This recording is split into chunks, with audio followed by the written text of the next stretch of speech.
को। तो पिछली वीडियो में हमने बात करी थी रिफ्लेक्सिव प्रोनाउंस की, ठीक है। तो आज उसी को आगे बढ़ा लेते हैं। अभी मैंने कुछ सेंटेंसेस लिखे हैं। देखो, रिफ्लेक्सिव प्रोनाउन का कॉन्सेप्ट तो मैंने आपको बता ही दिया था कि रिफ्लेक्सिव प्रोनाउन का बेसिकली यूज क्या है, कब लगाते हैं रिफ्लेक्सिव प्रोनाउन। अगर एक एक्शन का डूअर और रिसीवर सेम पर्सन या थिंग है, एक्शन को करने वाला और जिस पर वो एक्शन हो गया वो एक ही है, तो जो उस वर्ब का ऑब्जेक्ट है या कह लो उस एक्शन का जो रिसीवर है उसे रिफ्लेक्सिव मोड में लिख देंगे, यानी रिफ्लेक्सिव प्रोनाउन की फॉर्म में लिख देंगे, ठीक है। अब देखो, ये मैंने कुछ सेंटेंसेस लिख रखे हैं। इन सब में अब पहले से हिंट आपको पता है कि रिफ्लेक्सिव प्रोनाउन चल रहा है तो रिफ्लेक्सिव का ही एरर है। आप इन सारे सेंटेंसेस को एक एक शब्द ब्रेक कर दो, ठीक। मैं फिर बता रहा हूं, ये जो ब्रेक करने वाला मेथड है ना मेरे भाई, बच्चे कहते हैं कि सर पेपर में इतना कहाँ टाइम होता है ब्रेक करने का। बात आपकी एकदम सही है, पेपर में आप भी ब्रेक नहीं करोगे, लेकिन ये जो ब्रेक करना होता है ये चीज़ों को समझने में मदद करता है कि आखिर ये लगा तो क्यों लगा। और चीज़ें अगर आपने समझ के कर रखी होंगी सारी, तो पेपर में उनके याद रहने की प्रोबेबिलिटी बढ़ जाएगी। ठीक करोगे आप भी, जैसे बाकी जनता करती है आप भी वैसे ही करोगे। आप प्रैक्टिस कर चुके होगे, आपको पता होगा कि हाँ भाई ये वर्ब आई तो इसके साथ वो वाले रूल आते हैं शायद, है ना, वो वाला कॉन्सेप्ट आता है इसके साथ, तो इस पे ये एरर होना है। वो तो चीज़ प्रैक्टिस से आएगी, लेकिन वो जो रूल है वो कॉन्सेप्ट है वो आपको याद कैसे रहेंगे? वो याद रहेंगे जब आपने उनको समझ के कर रखा होगा। समझ में आ गई इतनी बात? तो उसी के लिए ब्रेक करने वाला तरीका अपने को जरूरी है। अभी अपना चाहे रिफ्लेक्सिव प्रोनाउन चले, चाहे एडजेक्टिव पढ़ेंगे, चाहे वर्ब पढ़ेंगे, चाहे एडवर्ब पढ़ेंगे, हर चैप्टर में काम क्या करेंगे, जो सेंटेंस बोर्ड पे आएगा उसको ब्रेक करेंगे, ठीक है। बोर्ड से साइड हो रहा हूं, पहला अटेम्प्ट आप करेंगे। जैसे ही आप वीडियो को वापसी प्ले करेंगे मैं आपके साथ मिलूंगा, ठीक। फिर बता रहा हूं मेरे भाई, कोर्स का बेनिफिट लेना है तो जैसे बता रहा हूं वैसे करना है, बिल्कुल बड़े भाई की सलाह माननी है, ठीक। नहीं आगे छेतूंगा देखना, ठीक है। तो इसको फटाफट से वीडियो पॉज करो और ब्रेक करो। बोर्ड से साइड हो रहा हूं मैं, जैसे ही प्ले करोगे वापस मिलता हूं।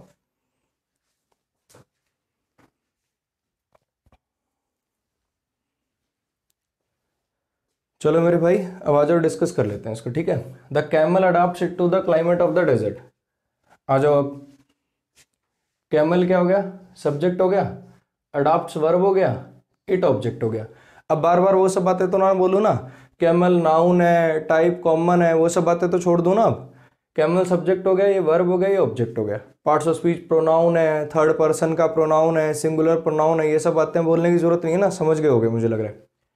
टू प्रिपोजिशन है, क्लाइमेट इस प्रिपोजिशन का ऑब्जेक्ट है। देखो जो ए एन दा होते हैं ना, मैं इनको कभी लिखता नहीं हूँ। मैं मान के चलता हूँ कम से कम बच्चे को इतना तो आ गया होगा कि ए एन दा आर्टिकल होते हैं। अब तो बहुत दिन हो गया हमें साथ में। ऑफ क्या है? प्रिपोजिशन है। और ये डेजर्ट क्या है? इस प्रिपोजिशन का ऑब्जेक्ट है।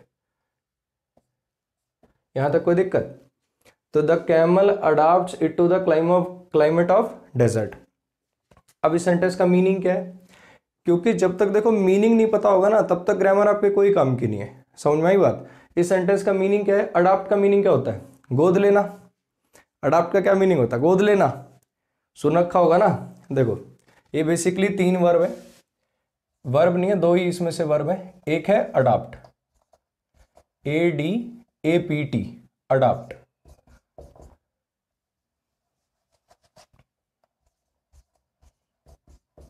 ठीक, ए है ADOPT और एक है ADEPT। ये वर्ब है, ये वर्ब है और ये एडजेक्टिव है। अब समझना, इन तीनों के मीनिंग याद रह जाएंगे। अडाप्ट का मतलब होता है ढालना। अडाप्ट का क्या मीनिंग होता है? ढालना। मान लो भी आप किसी नई जगह पे जाते हो, तो शुरुआत में टाइम लगती है ना अपने आप को एडजस्ट करने में, बाद में आप अपने मतलब उस चीज़ के अकॉर्डिंग, उस वेदर के अकॉर्डिंग, उस जगह के अकॉर्डिंग अपने आप को ढाल लेते हो, तो वो वर्ब हो गई अडाप्ट। अडोप्ट होता है गोद लेना। कोई बच्चा गोद ले लिया तो अडोप्ट हो गया। अडेप्ट एक एडजेक्टिव होता है, इसका मतलब होता है निपुण, किसी कार्य को करने में कुशल, जिसके पास कोई एबिलिटी हो, कोई स्किल हो। फिर से बता देता हूं, अडाप्ट माने ढालना, अडोप्ट माने गोद लेना, अडेप्ट माने किसी काम में कुशल, निपुण। ये दोनों वर्ब है, ये एडजेक्टिव है। याद रह जाएगी इतनी बात। जब आप अगली बार ये वीडियो पॉज करके लिखेंगे ना, तो इनके साइडों पे इनकी हिंदी भी लिख लेना। अभी मैं इसलिए नहीं लिख रहा क्योंकि वो स्क्रीन से बाहर चली जाएगी और अभी मेरे पास यहाँ पे जगह भी नहीं है। कहोगे तो यहाँ लिख दूंगा, बाकी मुझे लगता है इतना तो देखो याद रहना चाहिए, है ना। इतनी की याददाश्त तो अपनी होनी चाहिए। अडाप्ट माने ढालना, अडॉप्ट माने गोद लेना, अडेप्ट माने निपुण या स्किलफुल। क्लियर है? आ जाओ इस पे। अब यहाँ पे क्या लगा हुआ? यहाँ पे लगा हुआ अडाप्ट। अब मुझे बताओ कि कैमल जो है, इस सेंटेंस का मीनिंग क्या हुआ? कैमल ढालता है खुद, कैमल ढालता है, कैमल ढालता है डेजर्ट के क्लाइमेट के अकॉर्डिंग, ठीक है। अब एक बात बताओ, ढालेगा किसको, ढालेगा किसको, ढालने वाला कौन है, कैमल है, तो हमें पता चल गया। एक्टिव वॉइस है, एक्टिव वॉइस में सब्जेक्ट कौन होता है, जो डूअर होता है, डूअर ये रहा, ठीक। अब ढालने वाला तो कैमल है, मुझे पता चल गया। ढालेगा किसको, क्या एक इंसान किसी और को ढाल सकता है क्या, समझ रहे हो। कैमल है, मान लो ये कैमल है, अभी ये ऐसा तो होगा नहीं कि हाँ जंगल में क्लास ले रहा है, भी आ जाओ आ जाओ आ जाओ सारे, तुम्हें ढालना सिखाएंगे ढालना सिखाएंगे। रेगिस्तान के क्लाइम, मैं बहुत पुराना हूँ यार, यहाँ तुम्हें ढालना सिखाऊंगा कल से, ये काम होगा क्या। ढालने वाला भी कैमल और ढलने वाला भी कैमल, डूअर भी कैमल और रिसीवर भी कैमल। इतनी बात आ गई समझ में। यदि किसी एक्शन का डूअर और रिसीवर सेम हो जाए, यदि किसी एक्शन का कर्ता और जिस पर वो कार्य किया गया वो एक ही पर्सन या थिंग हो, तो हम क्या कर देते हैं, उस एक्शन के रिसीवर को या कह सकते हैं उस वर्ब के ऑब्जेक्ट को रिफ्लेक्सिव केस में लिख दिया करते हैं। क्लियर हो गई इतनी बात। लो जी, इसको मैंने काट के क्या कर दिया, रिफ्लेक्सिव में कर दिया, इसको मैंने लिख दिया इटसेल्फ। क्लियर हो गया। एनिमल है, एनिमल के लिए इट आता है, उसका रिफ्लेक्सिव केस लिख दिया इटसेल्फ। अब इसका मीनिंग क्या हो गया, कैमल ढालता है खुद को डेजर्ट के क्लाइमेट के अनुसार। क्लियर हो गई इतनी बात। चलो जी नेक्स्ट सेंटेंस पे आ जाए। आई सब्जेक्ट हो गया, कैन हेल्पिंग वर्ब हो गया, मॉडल है, ये नॉट क्या हो गया, ये नॉट हो गया एडवर्ब। ये नॉट क्या होता है, ये नॉट एक ऐसा वर्ड होता है जो वर्ब को नेगेटिव कर देता है। शायद इसकी पहले बात हो चुकी है, देखो जहाँ तक मुझे याद है पहले मैं किसी लेक्चर में डिस्कस कर चुका हूँ, फिर भी दोबारा सुन लो। Rahul is studying, Rahul is not studying. Rahul पढ़ रहा है, राहुल नहीं पढ़ रहा है। नॉट ने किसको मॉडिफाई किया, वर्ब को। जो वर्ब को मॉडिफाई करे क्या होते हैं, एडवर्ब होते हैं। अब जो वर्ब का टाइम बताए वो कहलाती है एडवर्ब ऑफ टाइम। अब जो वर्ब का प्लेस बताए कहलाती है एडवर्ब ऑफ प्लेस। तो ये वर्ब को नेगेटिव कर रहा था, इसका नाम क्या होता है, इसका नाम होता है एडवर्ब ऑफ नेगेशन।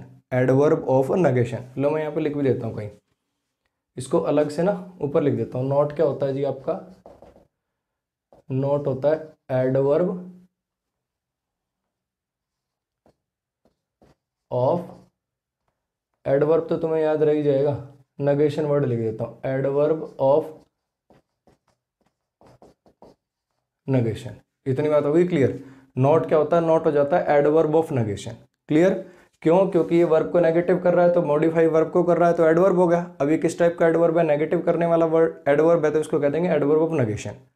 ये मी क्या हो गया, ऑब्जेक्ट हो गया। इन क्या हो गया, प्रीपोजिशन हो गया। डेंजर क्या हो गया, इस प्रीपोजिशन का ऑब्जेक्ट हो गया, ठीक। फॉर क्या हो गया, प्रीपोजिशन है। यू क्या है, इस प्रीपोजिशन का ऑब्जेक्ट है। एज क्या है,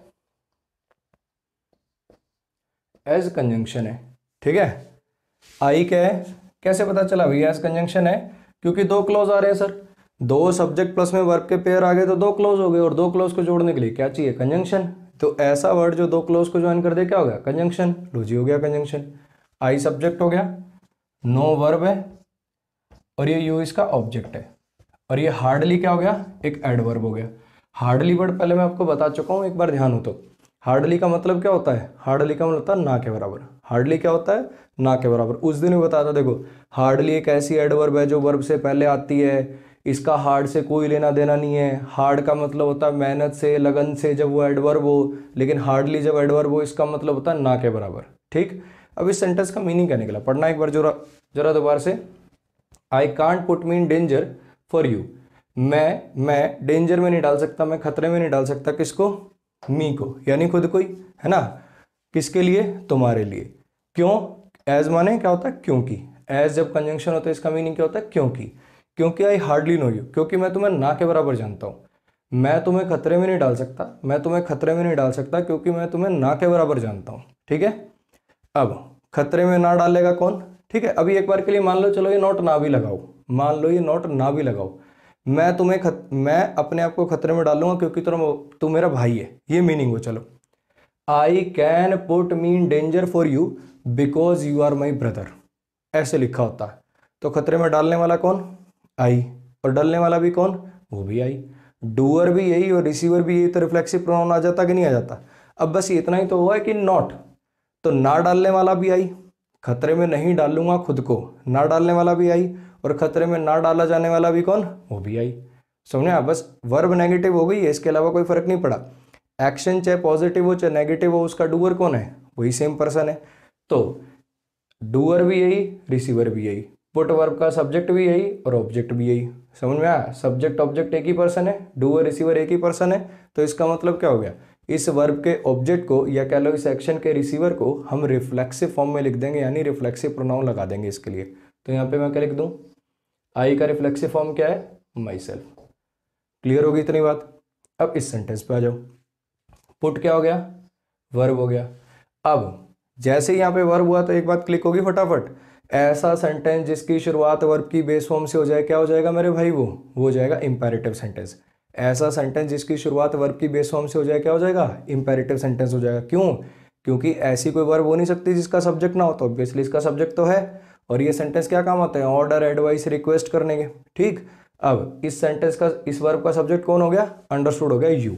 मैं यहाँ पे साइड पे लिख भी देता हूँ, ये वर्ब हो गई और इसका सब्जेक्ट कौन है, इसका सब्जेक्ट अंडरस्टूड है यू, ब्रैकेट में लिख दिया मैंने ऊपर इसके। ठीक है, ये इसका सब्जेक्ट हो गया। क्लियर। और ये वाला यू क्या होगा, ये वर्ब के बाद लिखा हुआ है तो ऑब्वियसली क्या होगा, ये ऑब्जेक्ट हो गया। इन क्या है, प्रीपोजिशन है। ये प्लेस क्या है, इस प्रीपोजिशन का, एक वर्ड छूट गया यार यहाँ पे ना यार, इन माई प्लेस आना था, मेरे स्थान पर, सॉरी। ठीक है, वो लिखने में छूट गया, इन माई प्लेस। ये माई क्या बनेगा, ये बनेगा पॉजेसिव एडजेक्टिव।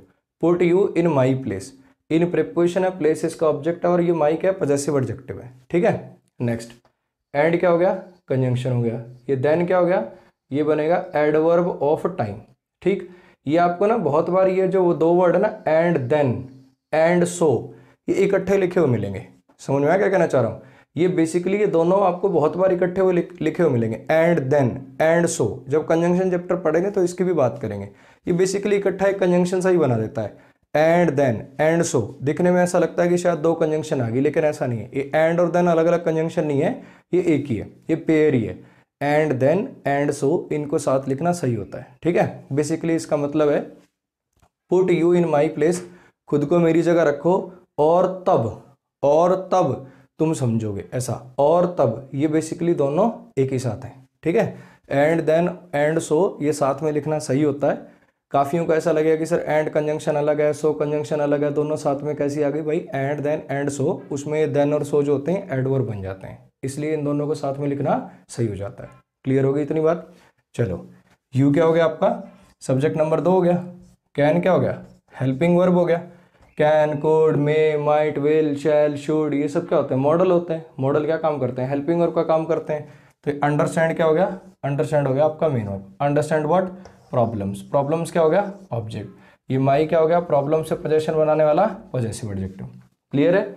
अब इस सेंटेंस का मीनिंग क्या है, put you in my place, रखो, किसको रखो, खुद को। रखो किसको, यू को।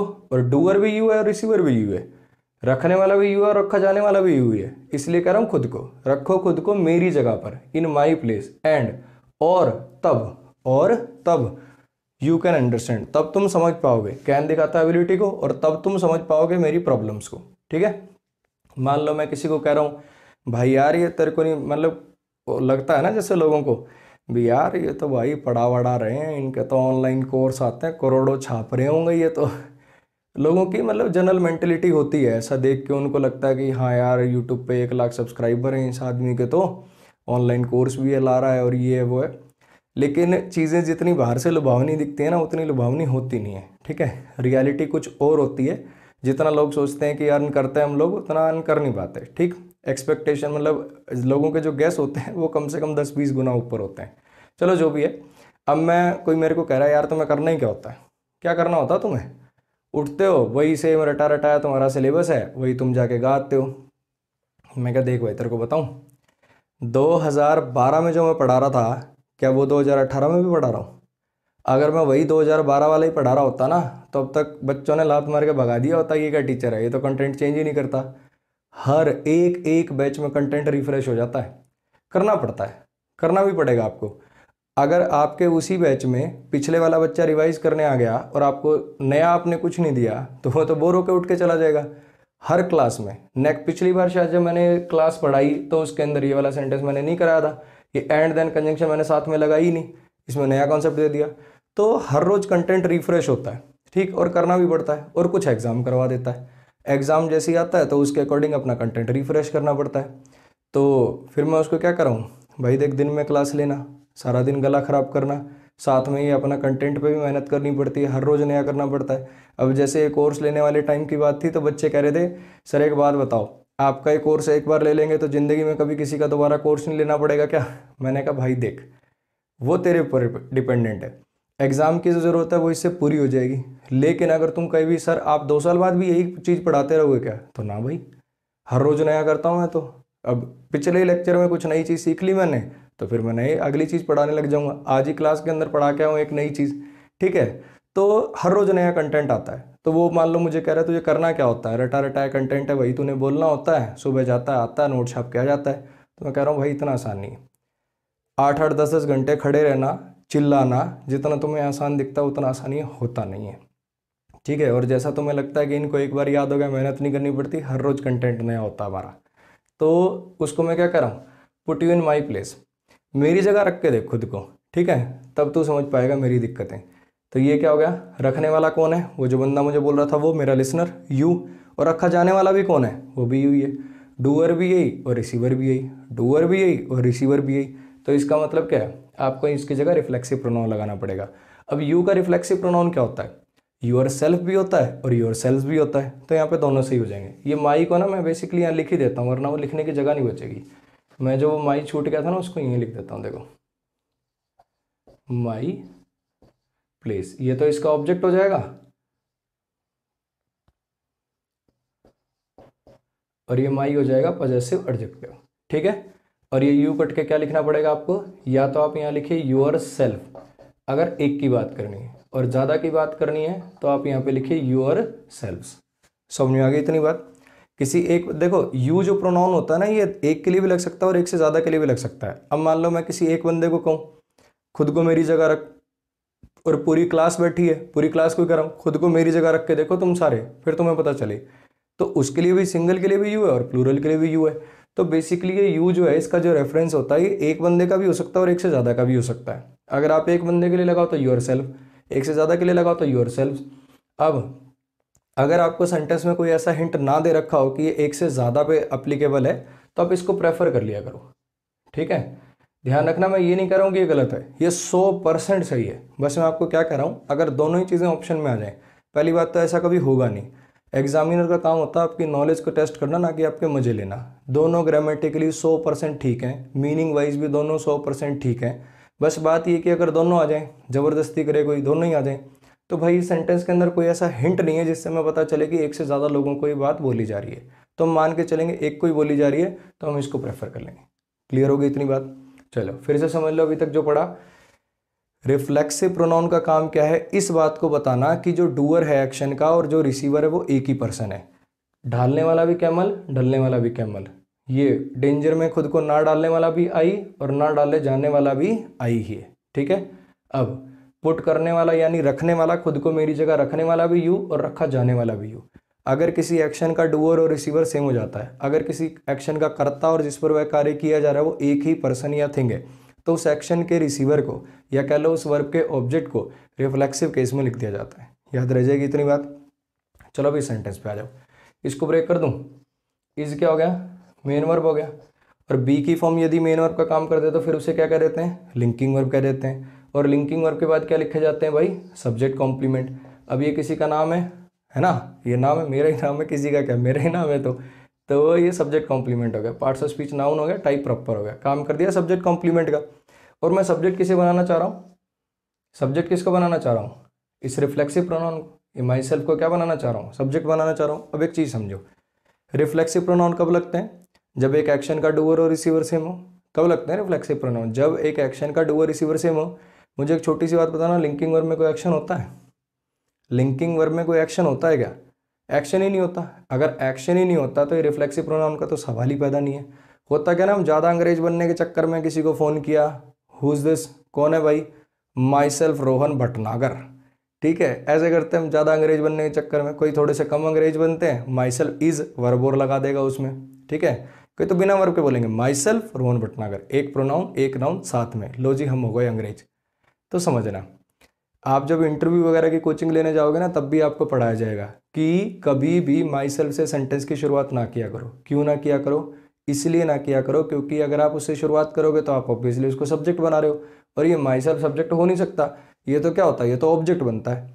समझ में आ, देखा नहीं, ऑब्जेक्ट बना ऑब्जेक्ट बना ऑब्जेक्ट बना, बेसिकली किस चीज़ को रिप्रेजेंट करता है कि एक्शन का डूअर रिसीवर सेम है, तो आप उस एक्शन के रिसीवर को या वर्ब के ऑब्जेक्ट को ही तो रिफ्लेक्सिव केस में लिखते हो। अब यहाँ पे डूअर रिसीवर ऑब्जेक्ट सब्जेक्ट तो बहुत ही दूर की बात है, अगर एक्शन ही नहीं हो रहा तो इसके अंदर तो रिफ्लेक्सिव प्रोनाउन आएगा ही नहीं, तो ये सरासर गलत हो गया। तो सर फिर करें क्या, ये गलत क्यों हुआ, समझ में आया कि नहीं आया भाई? देखो, लिंकिंग वर्ब है, लिंकिंग वर्ब है तो एक्शन नहीं है, एक्शन नहीं है तो डूअर रिसीवर सेम होना तो बहुत दूर की बात है, रिफ्लेक्सिव प्रोनाउन आ ही नहीं सकता। दूसरी बात, अगर आपको रिफ्लेक्सिव प्रोनाउन की डेफिनेशन भी याद हो तो वो क्या थी कि रिफ्लेक्सिव प्रोनाउन एक ऑब्जेक्ट की तरह से काम करेगा, रिफ्लेक्सिव प्रोनाउन एक ऑब्जेक्ट की तरह से काम करेगा अगर एक एक्शन का डूअर रिसीवर सेम हो। लिखवाया मैंने शायद ऐसे होगा, अगर एक एक्शन का डूअर रिसीवर सेम हो तो ऑब्जेक्ट को रिफ्लेक्सिव केस में लिख दो। बात एक ही है, एक ही बात को कहने के दो तरीके हैं, यानी रिफ्लेक्सिव प्रोनाउन किसका काम करते हैं, ऑब्जेक्ट का। यहाँ तो क्या बना रखा है इसको, सब्जेक्ट, ऐसे कह लो चाहे ऐसे गलत है, ठीक है। तो फिर इसको लिखें क्या, इसको भाई लिखो सिंपल, ज़्यादा अंग्रेज मत बनो, बिल्कुल सिंपल लिखो। या तो ऐसा लिखो, आई एम अमन वशिष्ठ, ठीक। या फिर क्या लिख दो, माई नेम इज, या फिर आप क्या लिख सकते हो, माई नेम इज अमन वशिष्ठ, ठीक है। दोनों में से कुछ भी लिख दो। अब ये शॉर्ट फॉर्म में लिख दिया, कहीं कोई ऐसा तो नहीं है अपनी क्लास के अंदर जो ये कह रहा हो भी सर ये एवी कैसे हो गया, हम तो समझे ना पाए, ऐसा तो कोई नहीं है ना मेरे भाई। तो समझना, ये अमन वशिष्ठ यार कहोगे तो देखो लिख भी देता हूँ, कहीं तुम सोचो देखो कितने नहीं ठल्ला हो रहा, पूरा लिख भी नहीं रहा। चलो समझ जाना, इसमें नेम क्या हो गया, सब्जेक्ट हो गया, माई क्या हो गया, पजेसिव एडजेक्टिव हो गया, इज क्या हो गया, मेन वर्ब हो गया, और ये अमन वशिष्ठ क्या हो गया, सब्जेक्ट कॉम्प्लीमेंट हो गया। स्ट्रक्चर भी सही, मीनिंग भी सही। इसमें क्या हो गया, आई सब्जेक्ट हो गया, एम मेन वर्ब हो गया, लिंकिंग वर्ब हो गया, और ये सब्जेक्ट कॉम्प्लीमेंट हो गया। क्लियर है इतनी बात? तो ये था अपना रिफ्लेक्सिव प्रोनाउन। अब एक और प्रोनाउन होता है जो बिल्कुल रिफ्लेक्सिव प्रोनाउन के जैसा लिखता है, उसको बोलते हैं एम्फेटिक प्रोनाउन। आप इसको सारे को नोट कर लो, फिर मैं उस कॉन्सेप्ट के साथ आपके साथ मिलता हूँ, ठीक है जी। इस सारे को बढ़िया से नोट कर लो, एक बार बोर्ड से साइड हो रहा हूँ। आ जाओ अब इसको समझ लेते हैं, एम्फेटिक प्रोनाउन को, ठीक है। सबसे पहले तो ये समझो कि एम्फेटिक प्रोनाउन है क्या। It is used to emphasize that the action was done by the subject himself. ये इस बात पर एम्फोसिस डालने के काम आता है कि जो एक्शन है, जो कार्य है, वो सब्जेक्ट ने खुद किया है, ठीक। इसको हम समझेंगे, देखो एक एग्जांपल से। इसका जो एरर आता है ना वो रिफ्लेक्सिव प्रोनाउन के साथ आता है, मतलब रिफ्लेक्सिव और एम्फेटिक वर्सेस एरर आता है। जैसे पिछली क्लास में हमने क्या पढ़ा था कि पजेसिव प्रोनाउन कहाँ लगाना और पजेसिव एडजेक्टिव कहाँ लगाना, इस बेस पे एरर आता है। ऐसे रिफ्लेक्सिव का एरर आता है, मतलब एम्फेटिक का एरर आता है रिफ्लेक्सिव के साथ, मतलब जहाँ रिफ्लेक्सिव की जरूरत है वहाँ एम्फेटिक लगा देगा, जहाँ एम्फेटिक की जरूरत है वहाँ रिफ्लेक्सिव लगा देगा। समझना क्यों होता है ऐसा, एरर उसके साथ ही क्यों आता है, क्योंकि ये देखो बिल्कुल सेम यही चार्ट था, यही चार्ट हमने रिफ्लेक्सिव में पढ़ा था, यही सेम सब्जेक्टिव केस, यही ऑब्जेक्टिव केस, और उनका ये रिफ्लेक्सिव केस था। बस यहाँ पे उस टाइम पे मैंने लिखा था रिफ्लेक्सिव केस, और आज मैंने क्या लिख दिया, एम्फेटिक केस। कोई स्पेलिंग चेंज नहीं है, 1% का भी चेंज नहीं है कहीं भी। इसलिए एम्फेटिक की भी स्पेलिंग वही होती है जो रिफ्लेक्सिव की होती हैं, बस इसका यूज अलग है, इसकी पोजीशन अलग है। हल्के फुल्के जो इनमें चेंजेस है वो तो बताऊंगा ही, अभी के लिए क्या समझे, देखो हर चीज का लॉजिक है। आखिर आखिर माई माइंड में क्यों एरर आता है, बच्चा कंफ्यूज होता है उस चीज में। It versus it apostrophe S वाला और बिना अपोस्ट्रोफी एस वाला, उसी में क्या एरर आता है, दोनों की प्रोनाउंसिएशन सेम है, बोल के देखेगा तो फंसेगा। समझ में आया क्या कहना चाह रहा हूँ। हिज पे एरर क्यों आया भाई, वो लास्ट वाला जो एरर कराया क्लास में, हिज पे क्यों आया वो, क्योंकि हिज का पजेसिव प्रोनाउन और पजेसिव एडजेक्टिव के सेम है, बच्चा होगा उसमें कंफ्यूज, तो पूछी वो चीज आएगी ना जिसमें आपको कंफ्यूजन हो। तो इसीलिए समझना, ये जो वर्ड्स हैं ये रिफ्लेक्सिव प्रोनाउन का भी काम कर देते हैं और एम्फेटिक प्रोनाउन का भी काम कर देते हैं। क्लियर हो गया इतना कॉन्सेप्ट? चलो जी आ जाओ। इन 3 सेंटेंसेस के थ्रू समझने की कोशिश करेंगे कि आखिर रिफ्लेक्सिव प्रोनाउन कब लगाते हैं और एम्फेटिक प्रोनाउन कब लगाते हैं। इन 2 सेंटेंसेस को देखो जरा। आई सब्जेक्ट हो गया, सॉ वर्ब हो गया, और माई सेल्फ इसका ऑब्जेक्ट है, ठीक है। इस सेंटेंस का मीनिंग क्या है मुझे बता दो। आई सॉ माई सेल्फ, इसका मीनिंग क्या है, मैंने खुद को देखा, मैंने खुद को देखा, देखने वाला भी मैं और दिखने वाला भी मैं। शीशे में देख लिया, मान लो आगे शीशा, मैंने खुद को देखा, अब मैं शीशे के आगे खड़ा हो जाऊं, मैं ही देखने वाला और मैं ही दिखने वाला। अगर एक एक्शन का डूअर रिसीवर सेम हो तब तो रिफ्लेक्सिव प्रोनाउन लगाते हैं। अब जरा एक बार इस सेंटेंस का मीनिंग सोचने की कोशिश करो। I myself saw you, I myself saw you, इसका मीनिंग क्या होगा, बताओ। देखो इसके अंदर देखने और दिखने वाला तो एक नहीं है, ये तो बेसिक सी बात है कि देखने वाला आई है और दिखने वाला कौन है, यू है। देखने वाला आई है और दिखने वाला यू है। तो यहाँ रिफ्लेक्सिव तो किसी कीमत पे नहीं आ सकता। रिफ्लेक्सिव क्या होता है, रिफ्लेक्सिव प्रोनाउन तब लगाते हैं जब एक एक्शन का डूअर और रिसीवर सेम हो। अगर एक एक्शन का डूअर रिसीवर सेम हो तब लगाते हैं हम रिफ्लेक्सिव। अभी के लिए क्या यहाँ रिफ्लेक्सिव लग सकता है, जब देखने वाला आई है और दिखने वाला यू है तो यहाँ रिफ्लेक्सिव आ सकता है, तो रिफ्लेक्सिव तो है नहीं। तो हमने एक बेसिक सा डिफरेंस समझा रिफ्लेक्सिव प्रोनाउन और एम्फेटिक प्रोनाउन में कि रिफ्लेक्सिव प्रोनाउन के अंदर तो डूअर और रिसीवर सेम होते हैं, D equal to R, doer receiver same होते हैं। लेकिन एम्फेटिक प्रोनाउन के अंदर ये डूअर और रिसीवर अलग अलग होंगे, ये डूअर और रिसीवर एक नहीं होंगे। ये तो बिल्कुल बेसिक सा डिफरेंस है, ठीक है। अब तो आखिरी सेंटेंस का मतलब क्या है, अब ये जो माई सेल्फ लिखा आखिरी काम क्या कर रहा है, ये काम कर रहा है भाई एम्फोसिस डालने का। ये सिर्फ इस बात को दबाव डालना चाहता है कि मैंने खुद देखा तुम्हें, मैंने खुद देखा तुम्हें। एक एग्जांपल से समझते हैं, ठीक है। देखो दोनों का अगर काम समझ में आ जाएगा तो आपको ये भी पता चल जाएगा कि कब कौन सा लगाना है और इसी पे एरर आना है। सेंटेंस दिया होगा, रिफ्लेक्सिव लगा होगा, एम्फेटिक लगाना होगा, एम्फेटिक दिया होगा, रिफ्लेक्सिव लगाना होगा, और हो सकता है नो एरर भी हो। अब पता कैसे चलेगा, स्पेलिंग तो सेम है। पता ऐसे चलेगा कि पहले आप उस सेंटेंस का मीनिंग निकालोगे। जब आप उस सेंटेंस का मीनिंग निकालोगे कि हाँ इसमें कहना ये है, तो उसके अकॉर्डिंग हम पुट कर देंगे। अगर हम दोनों का यूसेज जानते ही तो हैं, समझना। अब एक एग्जांपल से समझो, अगर एक्शन का डूअर रिसीवर सेम है, मैंने खुद को देखा, मैंने खुद को हर्ट कर लिया, उसने खुद को मार लिया, ऐसे, तो इन सब में तो रिफ्लेक्सिव लग रहा है। एम्फेटिक का असली एग्जाम्पल से मतलब मीनिंग समझना। मेरा छोटा भाई है, रमन नाम है उसका, ठीक है। तो अब क्या है ना, वैसे तो दोनों भाइयों की इमेज घर में शरीफ से ही है, सब शरीफ ही मानते हैं, वैसे तो गली गली वाले भी सब शरीफ ही मानते हैं। अब हम जनरली कम ही जाते हैं यार घर, कम जाते क्या है, जा नहीं कहना चाहिए इसके अंदर, जा के लिए तो लिखना पड़ेगा we don't go. We don't go नहीं, बेसिकली वी कुडंट, मतलब हम जा पाते नहीं है, एबिलिटी दिखानी चाहिए यहाँ पे, हम जा पाते नहीं है, वी कुडंट गो ऐसे लिखना चाहिए।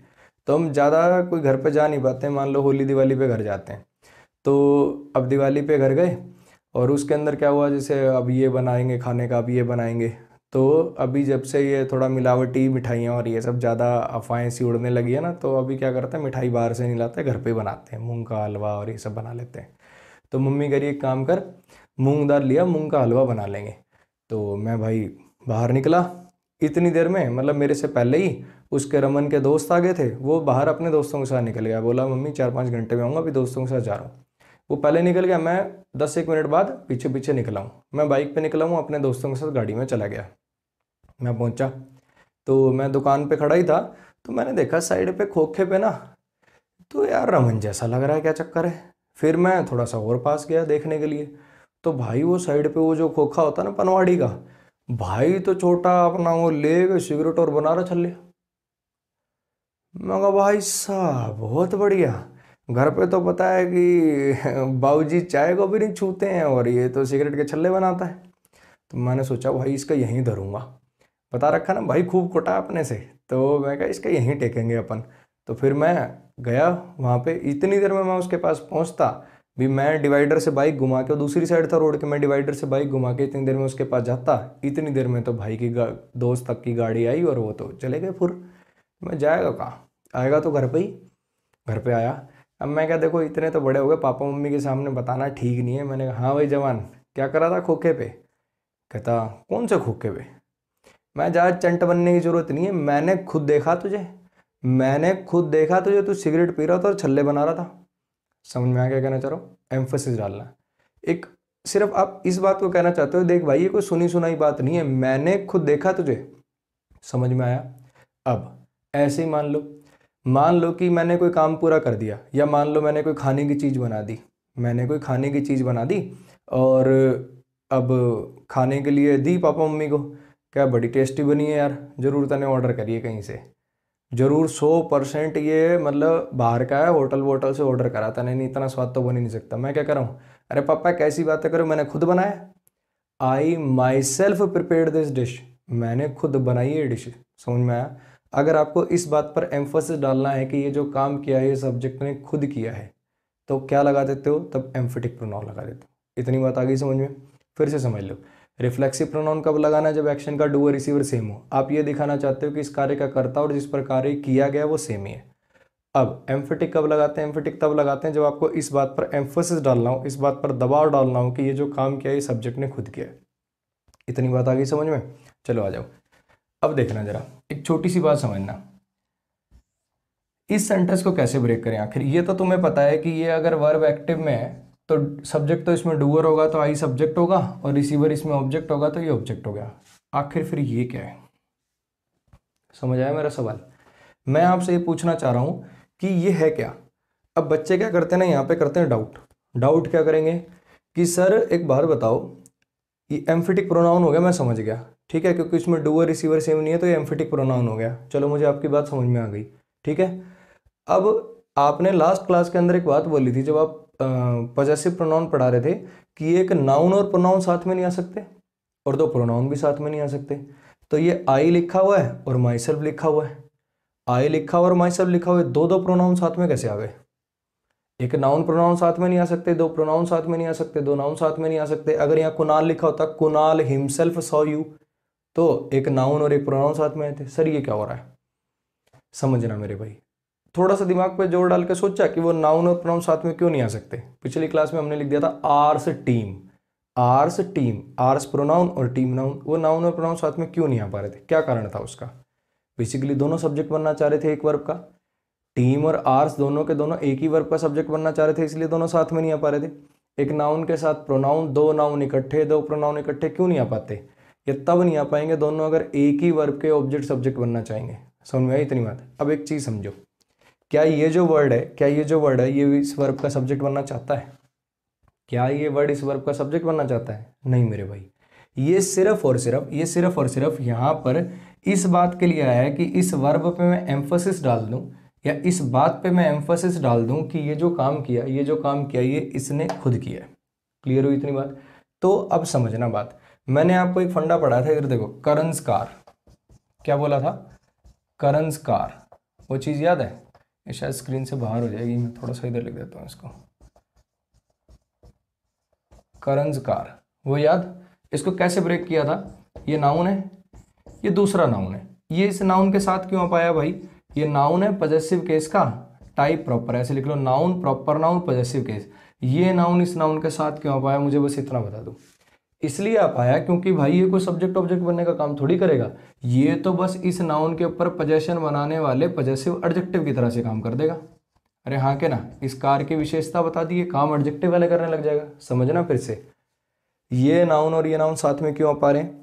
ये नाउन दो साथ में इसलिए आ पा रहे हैं क्योंकि ये वाले नाउन ने इस नाउन के लिए एडजेक्टिव की तरह से काम कर दिया। अब ये नाउन वाले काम यानी सब्जेक्ट ऑब्जेक्ट प्रीपोजिशन वो सब थोड़ी कर रहा है, ये तो इसके लिए एडजेक्टिव की तरह से काम कर गया, इसीलिए दो नाउन साथ में आ पा रहे हैं। क्लियर हो इतनी बात? अब एक बात और समझो, पार्ट्स ऑफ स्पीच क्या है? नब्बी नाउन ही है, एडजेक्टिव मत कह देना इसको। पार्ट्स ऑफ स्पीच नाउन है, टाइप प्रॉपर है, केस पॉजेसिव है, काम एडजेक्टिव वाले हैं। क्लियर है इतनी बात? ऐसे ही इसका अगर कोई पार्ट्स ऑफ स्पीच पूछे तो क्या है? सर प्रोनाउन है। टाइप कौन सी है? सर एम्फेटिक है। ठीक है, यहाँ पी का मतलब प्रोनाउन है भाई, जान जाओगे ना यार, इतना तो मुझे लगता समझ जाओगे तुम। प्रोनाउन है, पार्ट्स ऑफ स्पीच क्या है? प्रोनाउन है। टाइप क्या है? सर एम्फेटिक है। मुझे बताओ ये प्रोनाउन वाले काम कर भी रहा है? प्रोनाउन क्या काम करेगा? वही काम करेगा जो नाउन करता था। सब्जेक्ट आ चुका, ऑब्जेक्ट आ चुका, प्रीपोजिशन कोई है नहीं कि प्रीपोजिशन का ऑब्जेक्ट कह दूं, सब्जेक्ट कॉम्प्लीमेंट कह नहीं सकता क्योंकि लिंकिंग वर्ब नहीं है, ऑब्जेक्ट कॉम्प्लीमेंट तो वो होते हैं जो ऑब्जेक्ट के बाद आते हैं, हाँ कि ना।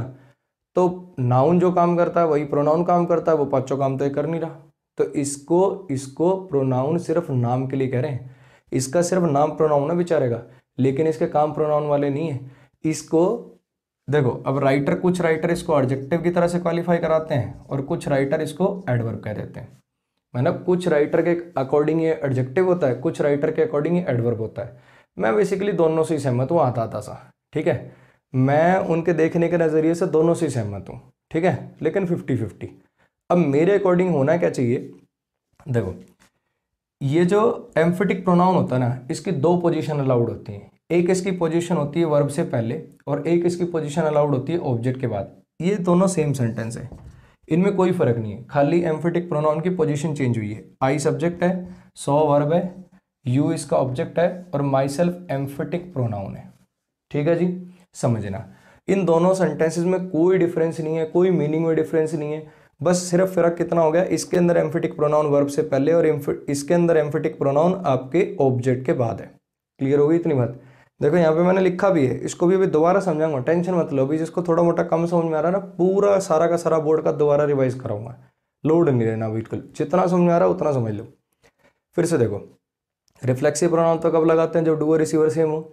एम्फेटिक प्रोनाउन कब लगाते हैं, जब इस बात पर दबाव डालना हो कि ये जो काम हुआ ये सब्जेक्ट ने खुद किया। ठीक है, तो आई माई सेल्फ सा यू, इसका मतलब क्या हो जाएगा, मैंने खुद देखा तुम्हें। क्लियर होगी इतनी बात? और I saw you my self, मैंने तुम्हें देखा खुद। इसका काम वही है, काम वही है, खाली बस इस खुद की, इस माई सेल्फ की पोजीशन अलग अलग है। क्लियर है इतनी बात? अब मैं कहना आप लोगों से ये चाह रहा हूँ कि ये प्रोनाउन तो किसी कीमत पर नहीं है, मतलब basically parts of speech pronoun है, लेकिन इसका एक्शन प्रोनाउन वाला नहीं है। सब्जेक्ट बनना, ऑब्जेक्ट बनना, प्रीपोजिशन का ऑब्जेक्ट बनना, सब्जेक्ट कॉम्प्लीमेंट बनना, ऑब्जेक्ट कॉम्प्लीमेंट बनना, ये सब होते हैं ना भाई काम तो, लेकिन वो सब काम तो ये कर ही नहीं रहा। क्लियर है? तो आप समझना आखिर ये कर क्या रहा है। अगर ये सब्जेक्ट के जस्ट बाद लिखा हो, सब्जेक्ट कौन होंगे, नाउन या प्रोनाउन होंगे, उसके जस्ट बाद लिखा हो, तब तो आप इसे मान लिया करो एडजेक्टिव। तब आप इसे क्या मान लिया करो कि सर ये एडजेक्टिव की तरह से काम कर रहा है। ठीक है, अब अगर ये लिखा हो वर्ब के बाद, अब एम्फोसिस किस बात पर डाल रहा है कि आई ने काम खुद किया है। अगर ये एडजेक्टिव होता तो एडजेक्टिव की पोजीशन कहाँ होती है, या तो नाउन से पहले या नाउन से बाद। ठीक है, अभी हमने जनरल पोजीशन क्या पढ़ रखी है, एडजेक्टिव की नाउन से पहले। ठीक है, आगे चल के पढ़ेंगे नाउन या प्रोनाउन के बाद भी एडजेक्टिव आ जाता है, लेकिन उसकी पोजीशन कहाँ होती है, यहाँ या फिर लिंकिंग वर्ब के बाद। 3 पोजीशन अलाउड है एडजेक्टिव की, क्या क्या, एट्रीब्यूटिव और प्रेडिकेटिव, शायद मैं पढ़ा चुका हूँ आपको हल्का फुल्का ना, एट्रीब्यूटिव प्रेडिकेटिव, या तो नाउन से जस्ट पहले, या नाउन या प्रोनाउन के जस्ट बाद, या फिर लिंकिंग वर्ब के बाद। ये 3 पोजीशन अलाउड होती हैं एडजेक्टिव की। इन तीनों में से किसी पे है ही, ना तो इससे पहले, ना इसके बाद है, ना कोई लिंकिंग वर्ब है कि उसके बाद है। तो इसका मतलब ये इस केस में एडजेक्टिव कहना है इसको ठीक नहीं रहेगा। यहाँ पे आप इसको कह दो एडवर्ब कि आई सॉ यू, मैंने देखा तुम्हें। ठीक है, मैंने देखा तुम्हें खुद। तो बेसिकली इसने एम्फोसाइज कर दिया वर्ब को कि कैसे देखा, how, I saw you how, कैसे देखा भाई, खुद। तो इसने मान लो कि यहाँ पे वर्ब को क्वालिफाई कर दिया, तो यहाँ पे इसको कह दो एडवर्ब। ठीक, फिर समझ लो। अब एक काम करता हूँ, ये पूरा लेक्चर एक बार फटाक से दोबारा रिवाइज करा देता हूँ, जो जो आपके कंफ्यूजन है वो सारे के सारे क्लियर हो जाएंगे। ठीक है, आ जाओ। एम्फेटिक प्रोनाउन क्या काम आता है, एम्फेटिक प्रोनाउन काम आता है इस बात पर एम्फोसिस डालने की कि ये जो एक्शन हुआ ये सब्जेक्ट ने खुद किया। इसका एरर आता है रिफ्लेक्सिव प्रोनाउन के साथ, मतलब रिफ्लेक्सिव प्रोनाउन लगा के देगा तो एम्फेटिक मतलब एरर उससे कंफ्यूजन में। क्यों? स्पेलिंग सेम है, एम्फेटिक और रिफ्लेक्सिव की स्पेलिंग बिल्कुल सेम है। तो आखिर मुझे पता कैसे चलेगा कि एम्फेटिक लगाने के रिफ्लेक्सिव? बिल्कुल आसान, आपको दोनों का बस काम पता होना चाहिए। रिफ्लेक्सिव प्रोनाउन का काम होता है ये बताना कि इस कार्य का कर्ता और जिस पर ये कार्य किया गया वो सेम है, एक्शन का डूअर और रिसीवर सेम है। एम्फेटिक प्रोनाउन का काम होता है ये बताना कि ये जो काम हुआ ये सब्जेक्ट ने खुद किया है। ठीक है जी, समझ लो। आई सॉ माई सेल्फ, देखने वाला भी आई और दिखने वाला भी आई, रिफ्लेक्सिव प्रोनाउन है ये। आई सॉ यू, देखने वाला आई और दिखने वाला यू, डूअर रिसीवर अलग अलग हो गए, तो किसी कीमत पे ये एम्फेटिक नहीं हो सकता। एक चीज समझना, क्या ये माई सेल्फ ना लगाऊं, क्या ये माई सेल्फ ना लगाऊं तो क्या ये सेंटेंस गलत है? आई सॉ यू ऐसा लिख दूं तो गलत है? ये भी सही है। मैंने देखा तुम्हें, आई सॉ यू, मैंने देखा तुम्हें, उसमें और इसमें फर्क क्या है? सिर्फ एम्फोसिस का फर्क है। मैंने खुद देखा था तुम्हें, मैंने खुद देखा था तुम्हें, इसका काम सिर्फ और सिर्फ एम्फोसिस डालना है। इतनी बात हो गई क्लियर? चलो जी, अब नेक्स्ट बात को समझ लो। अब ये सारी बातें आपको पता किस लिए पढ़ाई हैं? बच्चे के दिमाग में जैसे एम्फेटिक पढ़ाता हूँ ना कुछ कन्फ्यूजन सी होने लग जाती हैं, सर ये क्या हो रहा है। 2-4 छोटे डाउट आते हैं उसके माइंड में, जो मैं पहले से ही क्लियर कर देना चाहता हूँ आपके साथ। सबसे पहला डाउट बच्चे के माइंड में क्या आता है, सर मुझे कैसे पता चलेगा कि ये जो लगा हुआ है सेंटेंस में ये रिफ्लेक्सिव लगा हुआ है कि एम्फेटिक? समझना जी, रिफ्लेक्सिव के अंदर डूअर रिसीवर सेम होगा, एम्फेटिक के अंदर डूअर रिसीवर अलग अलग होगा। ऐसे तो आप पहचानोगे कि लगाना कौन सा है। क्लियर हुआ? अब दूसरा आपके लिए एक हिंट का काम करेगा, इनकी पोजीशन बहुत इंपॉर्टेंट है। पोजीशन से आपको बहुत हेल्प मिलेगी एरर करने में। रिफ्लेक्सिव की पोजीशन क्या है? रिफ्लेक्सिव की पोजीशन है after the main verb. Reflexive की पोजीशन क्या है? After the main verb.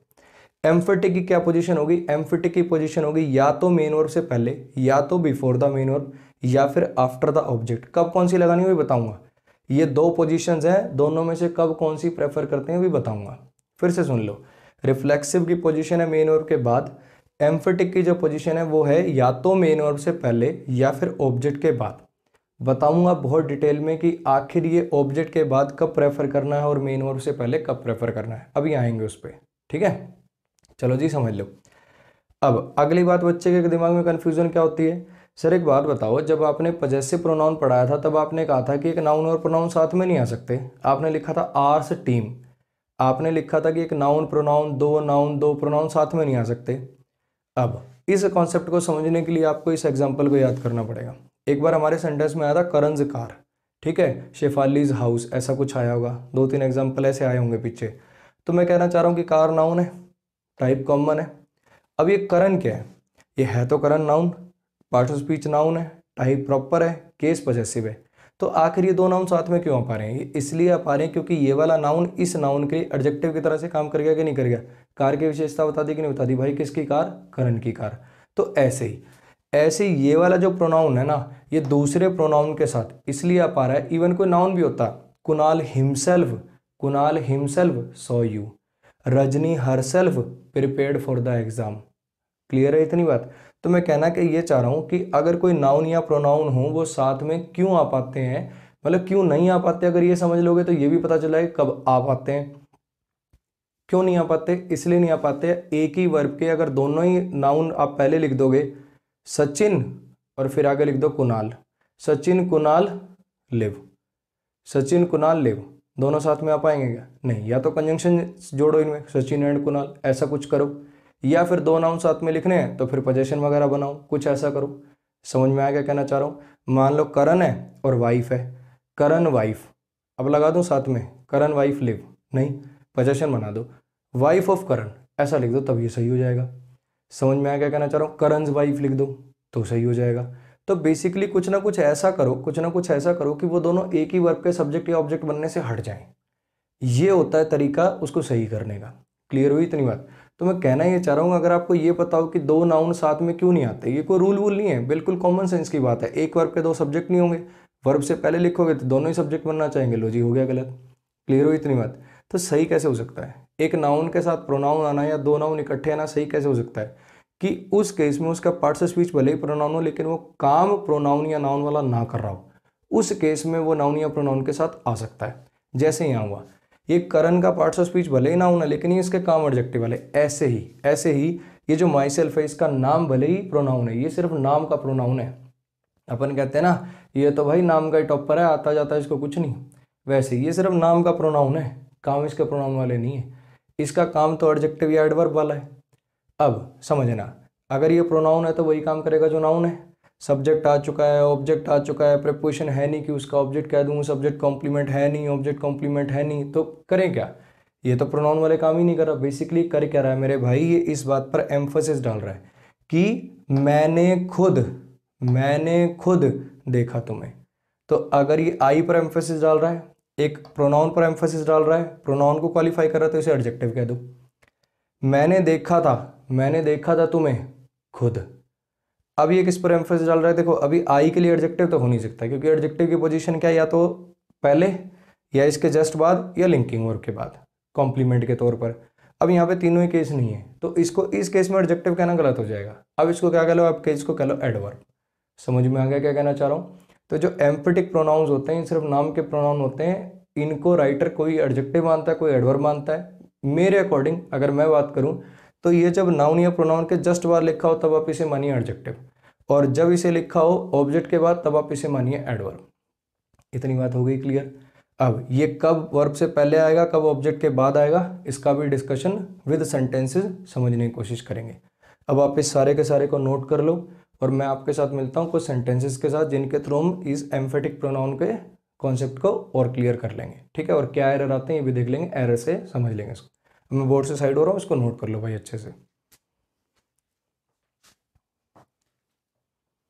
आओ भाई अब इन एरर्स को देख लेते हैं। ये कुछ एरर्स हैं, एक बार आप इन सेंटेंसेस को आपको कुछ नहीं करना, ब्रेक करने की कोशिश कर लो और इनका मीनिंग निकालने की कोशिश कर लो अपने आप से। ठीक है, तो जैसे ही आप वीडियो पॉज करेंगे मतलब बोर्ड हटूंगा, वीडियो पॉज कर लेना, उसके बाद आपको वापस मिल जाऊंगा मैं, ठीक है। पॉज करो, मीनिंग निकालने की कोशिश करो, ब्रेक करने की कोशिश करो, वापस मिलता हूँ अभी।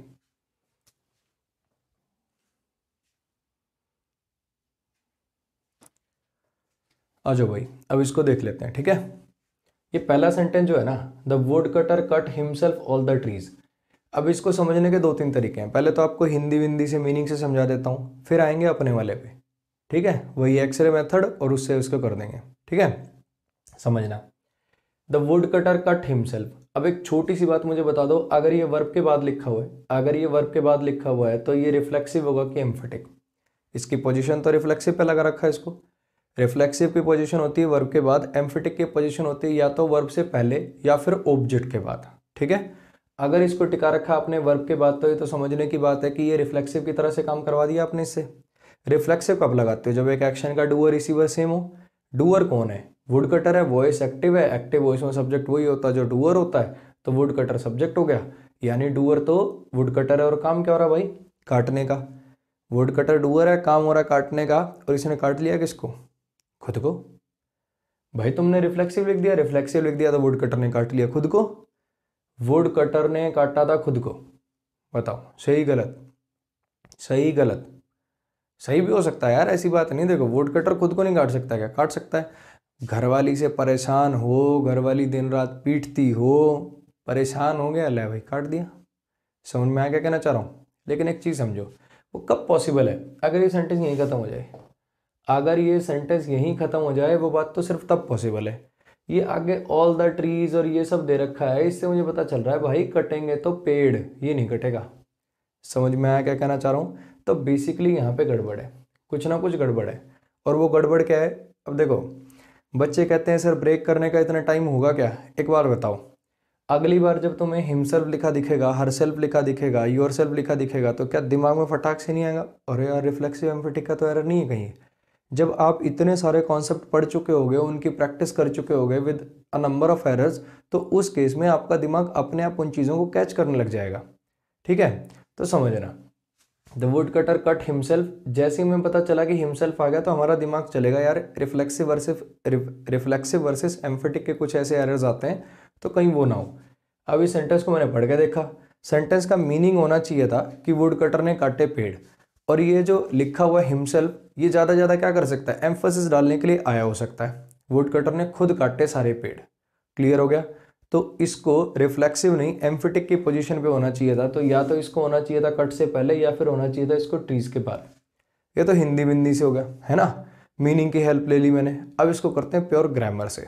आ जाओ, कट वर्ब हो गया। अब यहाँ पे एक छोटी सी चीज और समझ लो, ये जो वर्ब है ना यार, कट, कट, कट और कट, इसकी तीनों फॉर्म सेम ही चलती हैं, ठीक है। लो मैं इसकी सारी फॉर्म लिख देता हूं।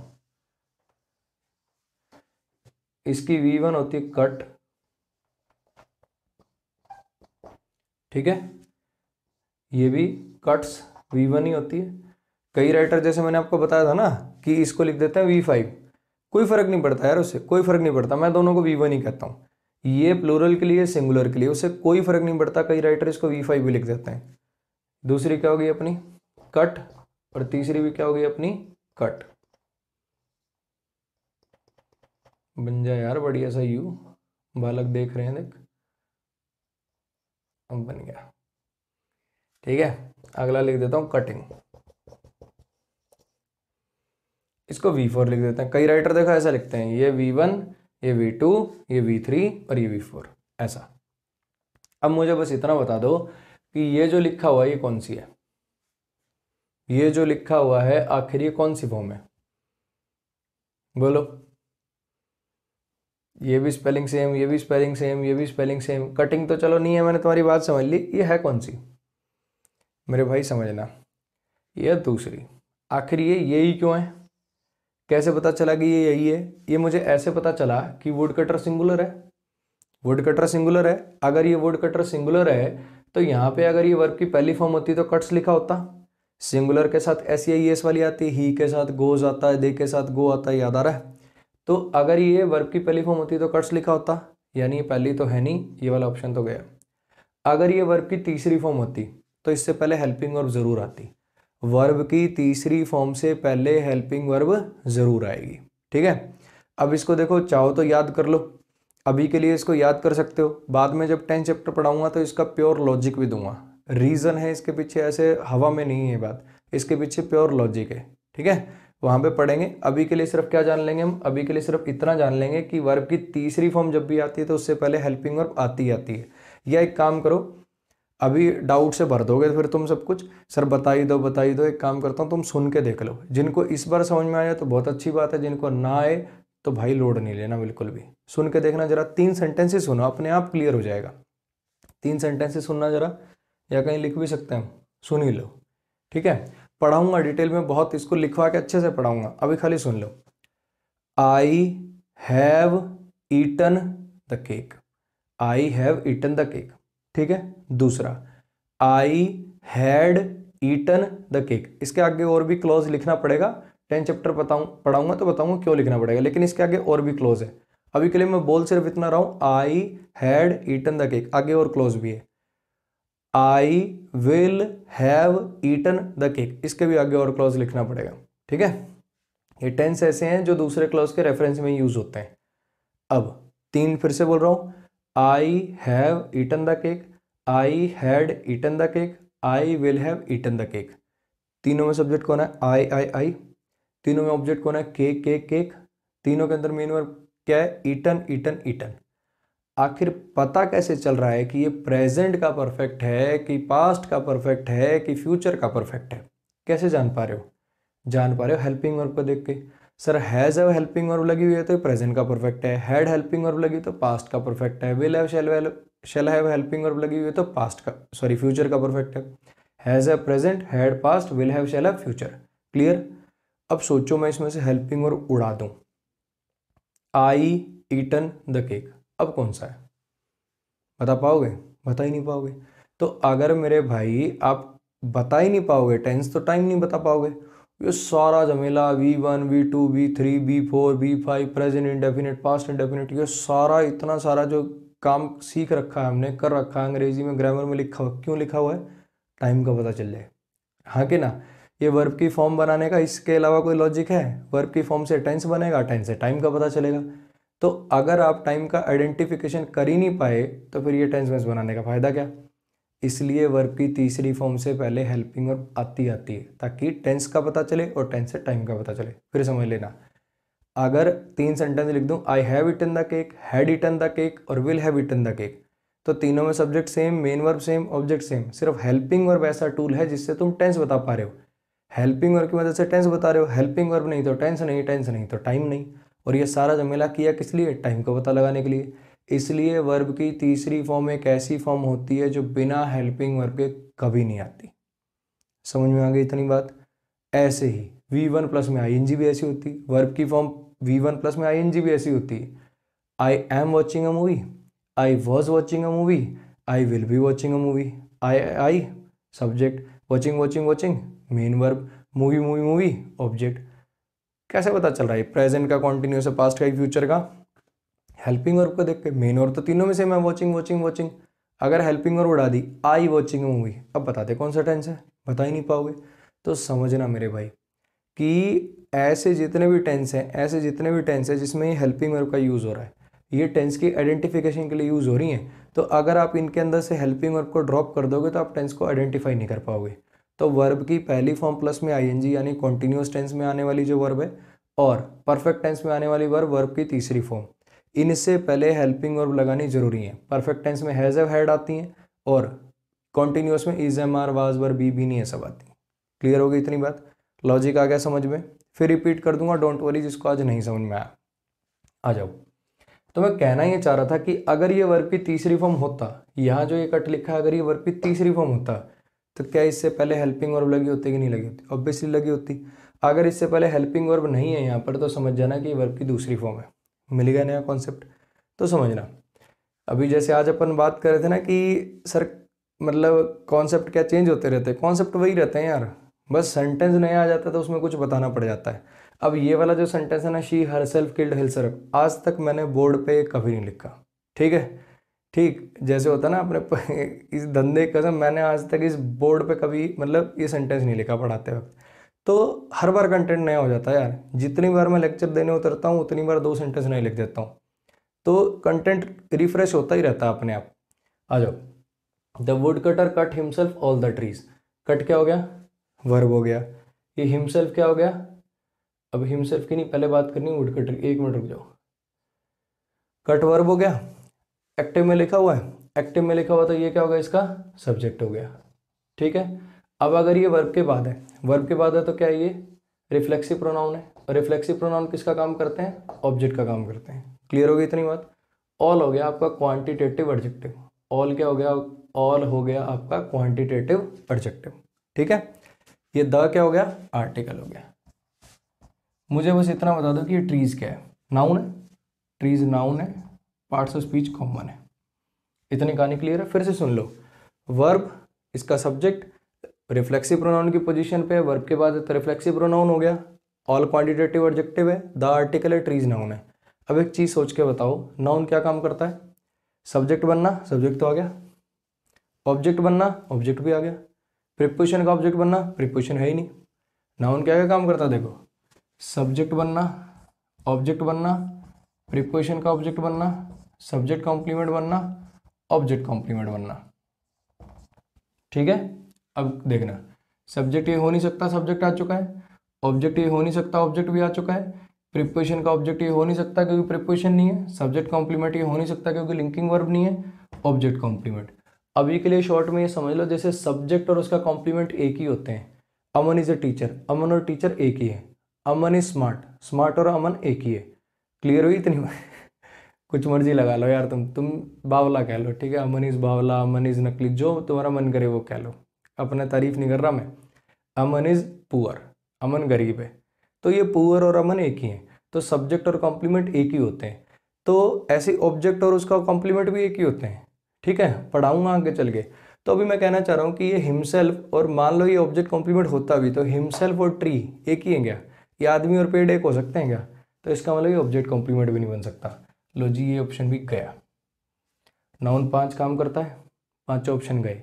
वो एडजेक्टिव एडजेक्टिव बन जाना, उसके लिए तो आगे नाउन चाहिए, पॉजेसिव केस चाहिए, वो सब भी पॉसिबल नहीं है। तो इन बातों से मुझे पता चल गया भाई, इस सेंटेंस को तोड़ने में हमने कुछ ना कुछ गड़बड़ जरूर कर रखी है। इस नाउन का फंक्शन ही डिफाइन नहीं हो रहा है ऐसे तो। अब सोचो कि इसको सही कैसे कर सकते हैं। हिंट मिल गया हमें कि कुछ ना कुछ इसमें गड़बड़ है। शायद ये जो आदमी है जिसने सेंटेंस लिखा है वो शायद ये कहना चाह रहा होगा कि वुड कटर ने काटे पेड़ और कैसे काटे खुद। तो बेसिकली इस वर्ब का जो ऑब्जेक्ट है ना, इस वर्ब का जो ऑब्जेक्ट है वो होना चाहिए कौन? इस वर्ब का ऑब्जेक्ट होना चाहिए था ये ट्रीज, और हमने बना किसको रखा है? हिमसेल्फ को। अब आपके पास 2 चारे हैं, मैं आपको देखो 2 ऑप्शन दे रहा हूँ। ऑप्शन नंबर 1, या तो इस हिमसेल्फ को उड़ाई दो, या तो एक काम करो इस हिमसेल्फ को बिल्कुल हटाई दो। Option number 1। ऑप्शन नंबर 2 क्या है? इस हिमसेल्फ को उठाओ और यहाँ ले जाओ, या फिर कहाँ ले जाओ? यहाँ ले जाओ, यानी ऑब्जेक्ट के बाद। ठीक है, ये तो मैं क्लियर हो गया कि कट वर्ब का जो ऑब्जेक्ट है वो तो ट्रीज बनेंगे, वुड कटर काटेगा, पेड़ काटेगा, तो ज़्यादा लॉजिकल सेंटेंस बनेगा। ठीक है, और ग्रामर से भी पता चल गया कि 2 तो ऑब्जेक्ट हो नहीं पाएंगे, ये बात तो पॉसिबल नहीं है। तो मुझे ये पता चल गया कि या तो ये हिमसेल्फ, मैं आपको 3 ऑप्शन दे रहा हूँ, मतलब 2 ही ऑप्शन दे रहा हूँ, ये जो है ये यहाँ से हट जाए, और दूसरा ऑप्शन ये अपना एम्फेटिक की पोजीशन पे आ जाए, या तो यहाँ आ जाए या फिर यहाँ आ जाए। सोचो क्या करेंगे। देखो, अगर इसको हटा दिया तो ये सेंटेंस ग्रामेटिकली तो एकदम सही हो गया। Would cutter cut the trees, would cutter cut all the trees, would cutter ने काटे सारे पेड़। ठीक है, ग्रामेटिकली तो एकदम सही हो गया। लेकिन मुझे एक बात बताओ, इसने जो हिमसेल्फ लिखा है, क्या ये रिफ्लेक्सिव प्रोनाउन बनाने के लिए लिखा था? जिस आदमी ने लिखा ना, बेसिकली उसने क्या किया, वो लिखना ही चाह रहा था कि वुड कटर ने खुद काटे सारे पेड़। उसने बस बेचारे ने इसको पोजीशन जो है वो रिफ्लेक्सिव की जगह पे लिख दिया। एक चीज़ समझना, ये एरर आया तो वो आपसे जानना क्या चाह रहा है? वो आपसे जानना चाह रहा है क्या तुम्हें पता है कि रिफ्लेक्सिव और एम्फेटिक का डिफरेंस क्या होता है, किसकी पोजीशन क्या होती है। तो थोड़ा सा एग्जामिनर की भी सोचा करो कि अगर वो एरर दे रहा है तो कुछ ना कुछ सोच के दे रहा होगा, इसके पीछे कुछ ना कुछ लॉजिक पूछना चाह रहा होगा हमसे। ठीक, तो ये कहाँ चला जाएगा? इसको एम्फेटिक की जगह पे लेके जाओ, बिल्कुल हटाने की बजाय इसको एम्फेटिक बना दो। या तो इसको वर्ब से पहले ले जाओ, और या फिर इसको ऑब्जेक्ट के बाद ले जाओ। जब इसको वर्ब से पहले ले जाएंगे तब ये किसकी तरह से काम करने लग जाएगा? एडजेक्टिव की तरह से। अब देखो, एक नाउन और प्रोनाउन साथ में आगे कि नहीं आगे? भाई क्यों आ पा रहे हैं, क्या लॉजिक है? वो लॉजिक ये है कि भाई ये नाम का प्रोनाउन है, ये काम कैसे कर देगा? एडजेक्टिव वाले। अगर इसको लास्ट में ले जाओगे तो काम कौन से कर देगा? एडवर्ब वाले। ये हम पहले पढ़ चुके हैं, ठीक है। अब देखना जरा, ये पहले कब जाएगा और लास्ट में कब जाएगा, अभी इसकी बात करूंगा। अभी के लिए इस सेंटेंस पे आओ। प्रिपेयर्ड क्या हो गया? वर्ब हो गया। रोशनी क्या है? सब्जेक्ट है। ये हर सेल्फ रिफ्लेक्सिव की पोजीशन पे, वर्ब के जस्ट बाद है तो रिफ्लेक्सिव प्रोनाउन हो गया, ऑब्जेक्ट हो गया। वेरी क्या हो गया? एडवर्ब हो गया। कौन सा? डिग्री वाला। किसको क्वालिफाई कर रहा है? वेल को। ये कौन सा एडवर्ब हो गया? ये एडवर्ब हो गया मैनर वाला। ये किसको क्वालिफाई करा? प्रिपेयर्ड को। कैसे प्रिपेयर कर लिया? कितनी तैयारी कर ली? वेल। कितनी वेल भाई? Very well. इतनी कहानी क्लियर है। फोर क्या है? फोर है प्रीपोजिशन। एग्जाम क्या है? एग्जाम है इस प्रीपोजिशन का ऑब्जेक्ट। क्लियर है इतनी पिक्चर? अब देखो जरा, इस सेंटेंस में इस हर सेल्फ को उठा के यहां लेके जाऊं क्या? बोलो। जैसे वहां लेके गए यहां लेके जाऊं क्या? नहीं लेके जाएंगे। ये सेंटेंस नो एरर है। ये सेंटेंस क्या है? ये ऊपर वाला मिटा दूं कि कहाँ लिख दूं? यहाँ लिख देता हूँ साइड पे शॉर्ट में। ये रोशनी वाला जो सेंटेंस है ये नो एरर है। आखिर ऐसा है क्यों? देखने के दो तरीके हैं। या तो आप इसको मीनिंग से देख लो, अगर इसको प्रिपेयर्ड को मतलब प्रिपेयर्ड के बाद लिख रखा है हर सेल्फ को, तो इसका मतलब रिफ्लेक्सिव है। और रिफ्लेक्सिव में कैसा मीनिंग हो जाएगा? प्रिपेयर करने वाली भी रोशनी और प्रिपेयर होने वाली भी रोशनी। तो रोशनी ने प्रिपेयर कर लिया खुद को अच्छे से। रोशनी ने प्रिपेयर कर लिया खुद को अच्छे से। किस लिए? एग्जाम के लिए। रोशनी ने खुद को प्रिपेयर कर लिया अच्छे से एग्जाम के लिए। तो मीनिंग तो सही निकल गया इससे। तो फिर दिक्कत क्या है? या तो मीनिंग से समझ लो, ग्रामर से भी नो एरर ही आएगा। समझना, मुझे एक छोटी सी बात बता दो कि इस हिमसेल्फ को उठा के यहाँ रखने की मेरे पास नौबत आई क्यों? अगर ये सेंटेंस इतना ही होता तो क्या ये नौबत आती? Would cutter cut himself. अगर ये सेंटेंस इतना ही होता तो क्या ये नौबत आती? नहीं आती। आखिर इसको उठा के इधर उधर पटकने की मेरे पास नौबत आ क्यों रही है? क्योंकि इस वर्ब का एक ज़्यादा लॉजिकल ऑब्जेक्ट मेरे पास इसी सेंटेंस में पड़ा है कि वुड कटर काटेगा तो किनको काटेगा? पेड़ों को काटेगा। एक और नाउन, एक और ऑब्जेक्ट बनने की संभावना वाला वर्ड मेरे पास है जो इस वर्ब का ज़्यादा लॉजिकल ऑब्जेक्ट है। दो ऑब्जेक्ट बना नहीं सकता था, इसलिए उसको बेचारे को इधर उधर पटकना पड़ गया। ठीक, अब क्या ऐसी कोई सिचुएशन यहाँ है?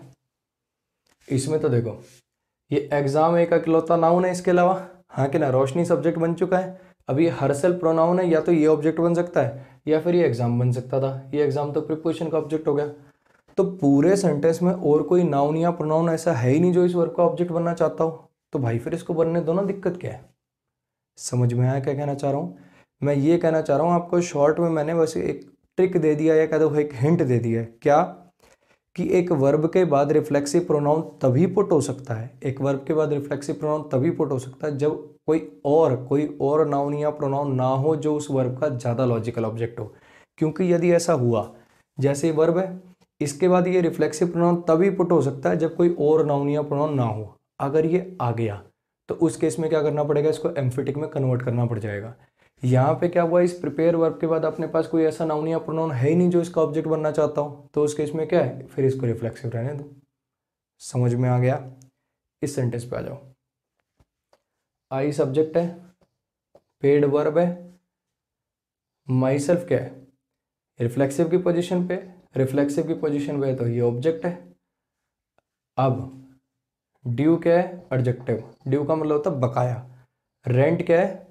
द आर्टिकल लगा हुआ है, नाउन है। ठीक है, द आर्टिकल किसके लिए है? नाउन के लिए। अब एक छोटी चीज समझना, पहले शायद अपन ने बात करी कि नहीं करी? मुझे लगता है ये बात शायद अपनी रह गई है। कहाँ पे लिखूं? यहाँ पे लिखने की कोशिश करता हूँ। ठीक है, कटिंग वाली चीज़ थोड़ी सी इधर खिसका देता हूँ। ये कटिंग वाली जो चीज़ है इसको हल्का सा इधर खिसका देता हूँ, फिर मैं नीचे लिख पाऊंगा। इसमें मैंने आपको पढ़ाया था cut, cuts, cut, cut, cutting. ठीक है, ये है V3। कैसे पहचानते थे? इससे पहले हेल्पिंग वर्ब आएगी ही आएगी, हेल्पिंग वर्ब के बिना ये नहीं आ पाएगी।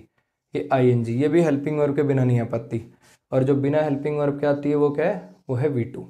क्लियर है? अब इसके अंदर एक छोटा सा कॉन्सेप्ट और रह गया था। वो क्या बात थी? अब काफ़ी बच्चे ना डाउट पूछते हैं। वो डाउट क्या पूछते हैं? सर देखो एक बात बताओ, आपने वुड कटर सिंगुलर था, इसमें तो आपने देख के फटाक से बता दिया कि ये ना वर्ब सिंगुलर होगी, मतलब ये वर्ब की पहली फॉर्म नहीं हो सकती। क्यों नहीं हो सकती? क्योंकि इसके अंदर ऐसी एस नहीं है। अगर मान लो यहाँ पे द वुड कटर्स होता, प्लूरल होता, फिर आप कैसे बताते कि ये V1 है कि V2 है? भाई फिर सेंटेंस पढ़ के पता चलता है कि एक्शन प्रेजेंट का है कि पास्ट का है। यस्टरडे वगैरह लगा होता तो मैं V2 मान लेता, हैबिचुअल एक्शन होता तो फिर मैं V1 मान लेता। क्लियर हो गई इतनी बात? फिर से सुन लो। बच्चे क्या सवाल पूछते हैं मेरे से, सर आपने देखो तीनों के लिए बता दिया, ING तो मैं देख के पहचान जाऊंगा कि ING फॉर्म है, ठीक है। वर्ब की तीसरी फॉर्म होगी तो उससे पहले हेल्पिंग वर्ब होगी, ये मुझे बात समझ में आ गई। अब इससे पहले हेल्पिंग वर्ब नहीं है तो या तो ये V1 है या V2 है। इसमें आपने क्या बोला कि वुड कटर सिंगुलर है तो यहाँ पे कट्स आता अगर ये सिंगुलर होती, लेकिन अगर कोई सब्जेक्ट ऐसा हो जो प्लूरल हो तो फिर तो यहाँ भी कट और यहाँ भी कट, फिर कैसे पहचानूंगा सर? फिर देखोगे सेंटेंस से। अगर आपको लगता है कि कोई वो ऐसा एक्शन है जो पास्ट में खत्म हो गया है, यस्टरडे लगा हुआ है, लास्ट ईयर लिखा हुआ है, लास्ट मंडे लगा हुआ है, तो इसको V2 मानना। अगर आपको कोई ऐसा एक्शन लगता है जो हैबिचुअल एक्शन है, हर रोज ही होता है, एवरीडे लगा हुआ है, डेली लगा हुआ है, तो उस केस में इसको V1 मान लेना। क्लियर है? उसके लिए ये बात है। अब यहाँ जो मैं आपको बात बोलने वाला था वो ये थी, मान लो एक सेंटेंस है, I bought a house, I bought a house, ठीक है। आई सब्जेक्ट है, बॉट वर्ब है, और ये हाउस क्या हो गया? ऑब्जेक्ट हो गया, ठीक। अब ये आर्टिकल की पोजीशन क्या है? इस आर्टिकल की पोजीशन आपकी नाउन से पहले, आई एंड द आर्टिकल नाउन के लिए आते हैं। अब सोचो मैं इस सेंटेंस के अंदर एक और वर्ड ऐड कर दूं, मैं इसमें क्या ऐड कर दूं? I bought a big house, I bought a big house, मैंने एक बड़ा घर खरीदा था। ये हाउस क्या हो गया? ऑब्जेक्ट हो गया, और बिग क्या हो गया? क्वालिटी बताने वाला एडजेक्टिव हो गया। अब भी आर्टिकल की पोजीशन क्या है? यहीं कहीं है। अब एक चीज समझो, आर्टिकल आया किसके लिए? इस बिग के लिए कि हाउस के लिए? आर्टिकल आता तो नाउन के लिए ही। अरे हाँ कि ना? तो समझना कि आर्टिकल की पोजीशन आगे शिफ्ट हो गई। अगर एडजेक्टिव आ जाए किसी नाउन से पहले तो आर्टिकल उससे पहले शिफ्ट हो जाता है। अब एक काम करें, एक और वर्ड लगा लेते हैं, यहाँ पे लिख लेता हूँ वेरी। यहाँ पे मैं लिख देता हूँ I bought a very big house, ठीक है।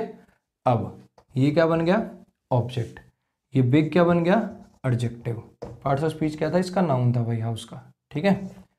और ये वेरी क्या बन गया? ये बन गया आपका एडवर्ब। अब देखना जरा, अब आर्टिकल कहाँ है? एडवर्ब से पहले चला गया। समझना, अगर ये एडवर्ब और ये एडजेक्टिव ना लगे होते तब आर्टिकल कहाँ आता? नाउन से पहले। अगर एडजेक्टिव आ जाए तो फिर एडजेक्टिव से पहले शिफ्ट हो जाएगा। अगर एडवर्ब भी आ जाए तो एडवर्ब से पहले शिफ्ट हो जाएगा। लेकिन क्या अब ये वेरी के लिए आने लग गया? आएगा ये हाउस के लिए, आएगा ये नाउन के लिए। ये आर्टिकल आगे शिफ्ट जरूर हो सकता है लेकिन आएगा किसके लिए? नाउन के लिए। इतनी बात समझ में आ गई? ये जनरल पोजीशन है, ठीक है। बाद में पढ़ाऊंगा कई बार क्या होता है कि एडवर्ब इससे पहले भी आ जाता है, ठीक है। एडजेक्टिव कई बार आर्टिकल से पहले भी आ जाता है, ठीक। मतलब हाँ सही कर रहा हूँ, एडजेक्टिव कई बार आर्टिकल से पहले भी आ जाता है। एक तो आपने बहुत बार देखी है, इसमें लिखा है कहीं ऑल द तो अपना काफी बार आ भी चुका है। All the boys, all adjective है, द आर्टिकल और बॉयज नाउन है। तो कुछ केसेस में ऐसा हो जाता है कि एडजेक्टिव पहले और आर्टिकल बाद में, लेकिन जो सबसे जनरल पोजीशन है, सबसे जनरल मैक्सिमम सेंटेंसेस में जो फॉलो होती है वो ये होती है, सबसे पहले एडवर्ब, फिर एडजेक्टिव और फिर नाउन। अगर किसी नाउन के लिए एडजेक्टिव आएगा तो जनरल पोजीशन क्या है? उससे पहले, और इसके लिए एडवर्ब आएगा तो उससे पहले। पहले एडवर्ब, फिर एडजेक्टिव, फिर नाउन। ये है जनरल पोजीशन। मैं फिर बता रहा हूँ, एक पत्थर की लकीर नहीं है, खूब खूब हैं इसके वोलेशंस, ठीक है, लेकिन ये जनरल पोजीशन है। अगर नाउन आया तो उससे पहले एडजेक्टिव, अगर इसके लिए कोई एडवर्ब लगानी तो उससे पहले, और आर्टिकल जो है वो खिसकता चलेगा। अकेला नाउन हो गया तो यहाँ, नाउन प्लस एडजेक्टिव हो गया तो यहाँ, एडवर्ब भी हो गया तो फिर यहाँ। क्लियर है? अब आ जाओ लौट के अपनी उसी बात पे। ये ड्यू क्या हो गया? एडजेक्टिव हो गया। ड्यू माने बकाया, ये रेंट माने किराया, ये नाउन हो गया, ठीक है। अब ये द आर्टिकल है, ये आएगा किसके लिए? रेंट के लिए आएगा। भले ही एडजेक्टिव से पहले आ गया लेकिन ये आया रेंट के लिए। मैं आपको यही समझाना चाह रहा था, ठीक है। टू क्या हो गया? प्रीपोजिशन हो गया। यू क्या हो गया? इस प्रीपोजिशन का ऑब्जेक्ट हो गया। ये व्हेन क्या हो गई? आपकी कंजंक्शन हो गई। आई क्या हो गया? सब्जेक्ट हो गया। केम क्या हो गया? वर्ब हो गया। टू क्या हो गया? प्रीपोजिशन हो गया। दिल्ली क्या हो गया? इस प्रीपोजिशन का ऑब्जेक्ट हो गया। क्लियर है इतनी कहानी? क्या देख लिया हमने? आई सब्जेक्ट है, पेड वर्ब है, माई सेल्फ रिफ्लेक्सिव की जगह पे है तो ये ऑब्जेक्ट की तरह से काम करेगा। ड्यू बकाया एडजेक्टिव हो गया, रेंट नाउन हो गया, टू प्रीपोजिशन हो गया, यू इसका ऑब्जेक्ट हो गया, व्हेन कंजंक्शन है, I subject number 2, came verb number 2, to preposition और डेली इसका ऑब्जेक्ट। क्लियर? अब समझना कहना क्या चाह रहा हूं। I paid myself the due rent. अब एक चीज सोचो कि अगर इसको आपने ऑब्जेक्ट बना लिया तो फिर इस नाउन से हम काम क्या कराएंगे? इस नाउन से हम काम क्या कराएंगे? सब्जेक्ट आ चुका, ऑब्जेक्ट भी मान लिया आपने, प्रीपोजिशन कोई है नहीं कि प्रीपोजिशन का ऑब्जेक्ट कह दूं, लिंकिंग वर्ब है नहीं कि सब्जेक्ट कॉम्प्लीमेंट कह दूं, ऑब्जेक्ट और ऑब्जेक्ट कॉम्प्लीमेंट एक ही होते हैं, माई सेल्फ और रेंट एक ही होंगे क्या? तो इन बातों से मुझे पता चल गया कि भाई इस नाउन का तो फंक्शन ही डिफाइन नहीं हुआ है सेंटेंस में, तो समझ जाओ कुछ ना कुछ गड़बड़ है। अब एक चीज समझो, क्या पे करोगे? रेंट पे करना ज़्यादा लॉजिकल बात है कि खुद को पे करना? खुद को कैसे पे किया जाता है यार? खुद को पे कर सकते हो क्या? किराया देना है, खुद को पे कर दिया मैंने, खुद को कैसे पे होगा? एक जेब से निकाला और दूसरी जेब में डाल लिया। क्या कभी खुद को पे किया जा सकता है क्या? तो बात ही पॉसिबल नहीं है। समझ में आया? इसका मतलब यहाँ रिफ्लेक्सिव प्रोनाउन गलत है। आई पेड माई सेल्फ, इसका मतलब यहाँ ये रिफ्लेक्सिव नहीं हो सकता। ये तो कह सकते हो मैंने खुद दिया था। मान लो तुम्हारे मकान मालिक है, ठीक है, तुम उनके यहाँ रहते थे, तो हुआ क्या भी, तुमने वो मकान छोड़ दिया। होता है ना ये मकान मालिक लास्ट में सिक्योरिटी वगैरह के लिए कच करते हैं कई बार। तो हुआ क्या भाई, उस चक्कर में तुम्हारी थोड़ी सी उससे बहसा बहसी हो गई, तुम सिक्योरिटी वापस मांग रहे थे तो वो दे नहीं रहा था, या तुमने कोई दीवार पे स्क्रैच वगैरह मार रखे थे तो उसने काट ली सिक्योरिटी, जो भी बहसा बहसी हो गई।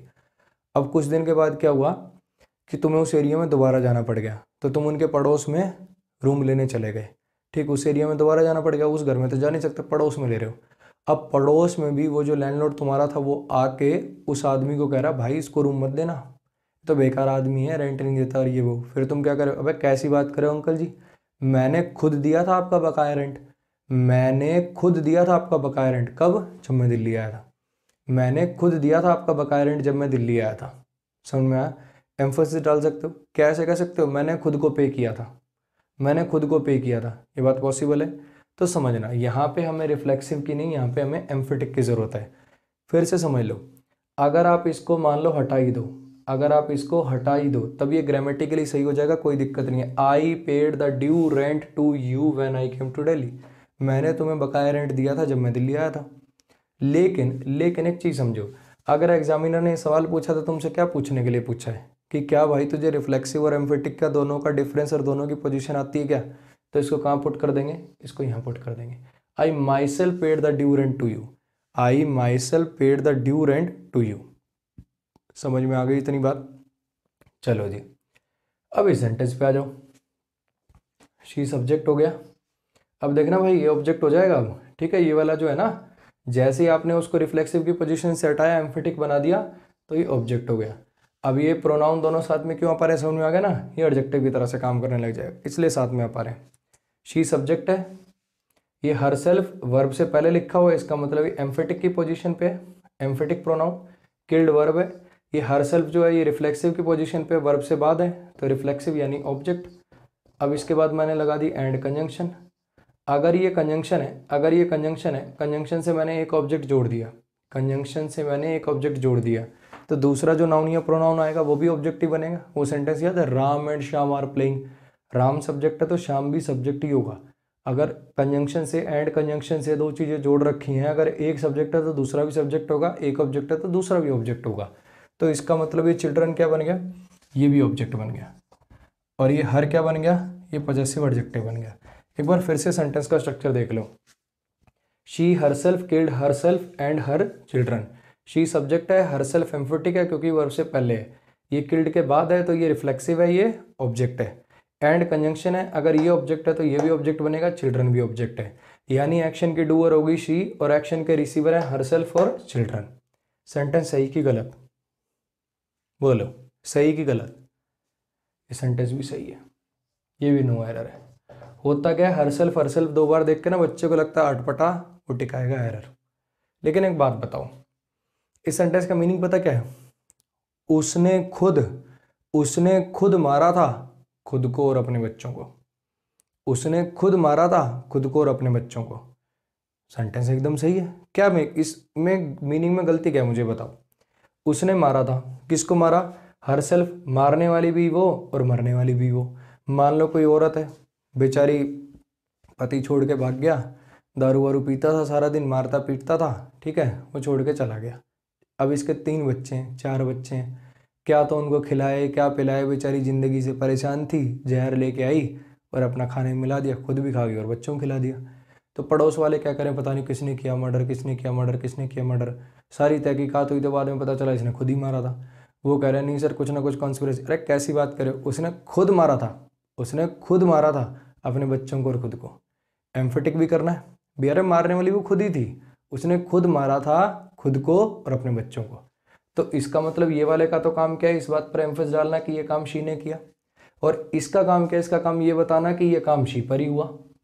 और ये एंड कंजंक्शन में साथ में ये भी चिपक गए कि मर ये भी रहे, क्योंकि ऑब्जेक्ट तो रिसीवर होता है, ये भी रिसीवर है और वो भी रिसीवर है। आया मेरे भाई समझ में? तो ये था एम्फेटिक, छोटा सा इसके अंदर आपका जो लगाऊं और कब इसको ऑब्जेक्ट के बाद लगाऊं, समझना। देखो अगर ऑब्जेक्ट हुआ 3-4 वर्ड का, अगर ऑब्जेक्ट 3-4 वर्ड का, ये ऑल द ट्री छोटा सा ऑब्जेक्ट है, ठीक है, तब तो ये अपना मीनिंग जो है वो यहाँ भी कन्वे कर देगा और यहाँ भी कन्वे कर देगा। मैं देखो आपको सेंटेंस पढ़ के दिखाता हूँ। वुड कटर ने खुद, वुड कटर ने खुद, अब मैंने इसको यहाँ लगाया, वुड कटर ने खुद काटे थे सारे पेड़, ठीक है। अगर मान लो इसको लास्ट में ले जाओ, वुड कटर ने काटे सारे पेड़ खुद, बहुत अच्छे से पता चल रहा है पेड़ काटने की बात हो रही है और एम्फोसिस डालना चाह रहे हैं कि वुड कटर ने खुद काटे, ठीक है। अब मान लो इसी सेंटेंस में आगे और चीजें जोड़ दूं। वुड कटर ने काटे थे, वुड कटर ने काटे थे, अब क्या कर रहा हूं मैं, इसको लास्ट में रखूंगा। वुड कटर ने काटे थे सारे पेड़ जो मंत्री जी ने लगाए थे। अब बोलो खुद कर दूं क्या? खुद कर दिया तो मंत्री जी के लगाने में आ जाएगा कि मंत्री जी ने खुद लगाए थे, तो सेंटेंस एम्बिगुअस हो गया कि उसके लिए आया कि इसके लिए आया, समझ रहे हो? तो अगर ऑब्जेक्ट बहुत ज़्यादा बड़ा हो गया, अगर बहुत ज़्यादा बड़ा हो गया तो उस केस में अगर आपने इसको लास्ट में पटक दिया, ऑब्जेक्ट के बाद पटक दिया, तो इसका तो मीनिंग ही कंफ्यूजिंग हो जाएगा। तो समझना, जब भी एम्फेटिक प्रोनाउन आए तो उसकी सबसे सेफ पोजीशन होती है वर्ब से पहले। वर्ब से पहले लगा दो, गलत होने का चांस ही नहीं है। और ऑब्जेक्ट के बाद कब सही है? जब ऑब्जेक्ट हो 3-4 वर्ड्स का, जब ये अपना मीनिंग कन्वे कर पा रहा हो। क्लियर होगी इतनी बात? फिर से समझ लो, अगर एक एम्फेटिक प्रोनाउन की पोजीशन पूछूं कहाँ कहाँ हो सकती है, या तो वर्ब से पहले, ऑब्जेक्ट के बाद। वर्ब से पहले हमेशा सही होती है, ठीक है। अब वो जो चार्ट सा था ना, उसके अंदर जाके एक्सप्लेनेशन चढ़ानी है आपको, क्या वर्ब से पहले तो हमेशा सही है। अब ऑब्जेक्ट के बाद वहां पे लिखवाया था ना, before the verb and after the object, उसी के साइड पे लिख देना। बिफोर द वर्ब क्या है, उसके ब्रैकेट में लिख देना always correct. Before the verb के ब्रैकेट में क्या लिखना है? Always correct. और आफ्टर द ऑब्जेक्ट के केस में क्या लिखना? ब्रैकेट में स्मॉल ऑब्जेक्ट। 2-3 वर्ड का ऑब्जेक्ट हो, उससे हमें पता चल जाए कि ये इसका मीनिंग लॉस्ट नहीं हो रहा, तो आफ्टर द ऑब्जेक्ट भी पुट कर दो, कोई दिक्कत नहीं है। ये बात बतानी क्यों पड़ती है, समझना। होगा क्या, मान लो ये हिमसेल्फ यहाँ पे लास्ट में लिखा हुआ आया, और अगर मैंने आपको ये बात ना बताई होती कि इसकी पोजीशन ये भी और वो भी दोनों सही होती हैं, बच्चे पता क्या कहते हैं, सर जब इसकी पोजीशन जो मेन वर्ड से पहले हमेशा ही सही होती है तो फिर यहाँ पे इसको लगाना हमें बता क्यों रहे हो? इसलिए बता रहा हूँ मेरे भाई कि अगर ये पोजीशन यहाँ पे लगी हुई आ गई, तुमने देख लिया कि वुड कटर ने काटा, काटते हैं पेड़, डू और रिसीवर अलग अलग हैं, तो ये एम्फेटिक है। तुम कहोगे एम्फेटिक तो मेन वर्ड से पहले आता है, तुम एरर कराओगे, जबकि वो था एकदम सही, क्योंकि एम्फेटिक की पोजीशन कहाँ है? मेन वर्ड से पहले भी और ऑब्जेक्ट के बाद भी। इसलिए आपको बता दिया कि दोनों ही पोजीशन सही होती हैं। अगर ऑब्जेक्ट स्मॉल हो तो कोई दिक्कत ही नहीं है, चाहे आप मेन वर्ड से पहले लिख दो, चाहे आप ऑब्जेक्ट के बाद लिख दो। लेकिन अगर ऑब्जेक्ट बहुत बड़ा हो, उसके आगे कोई क्लोज व्लोज और लगा दिए जाएं, उस केस में प्रेफर किया करो कि इसको मेन वर्ब से पहले ही लिखें।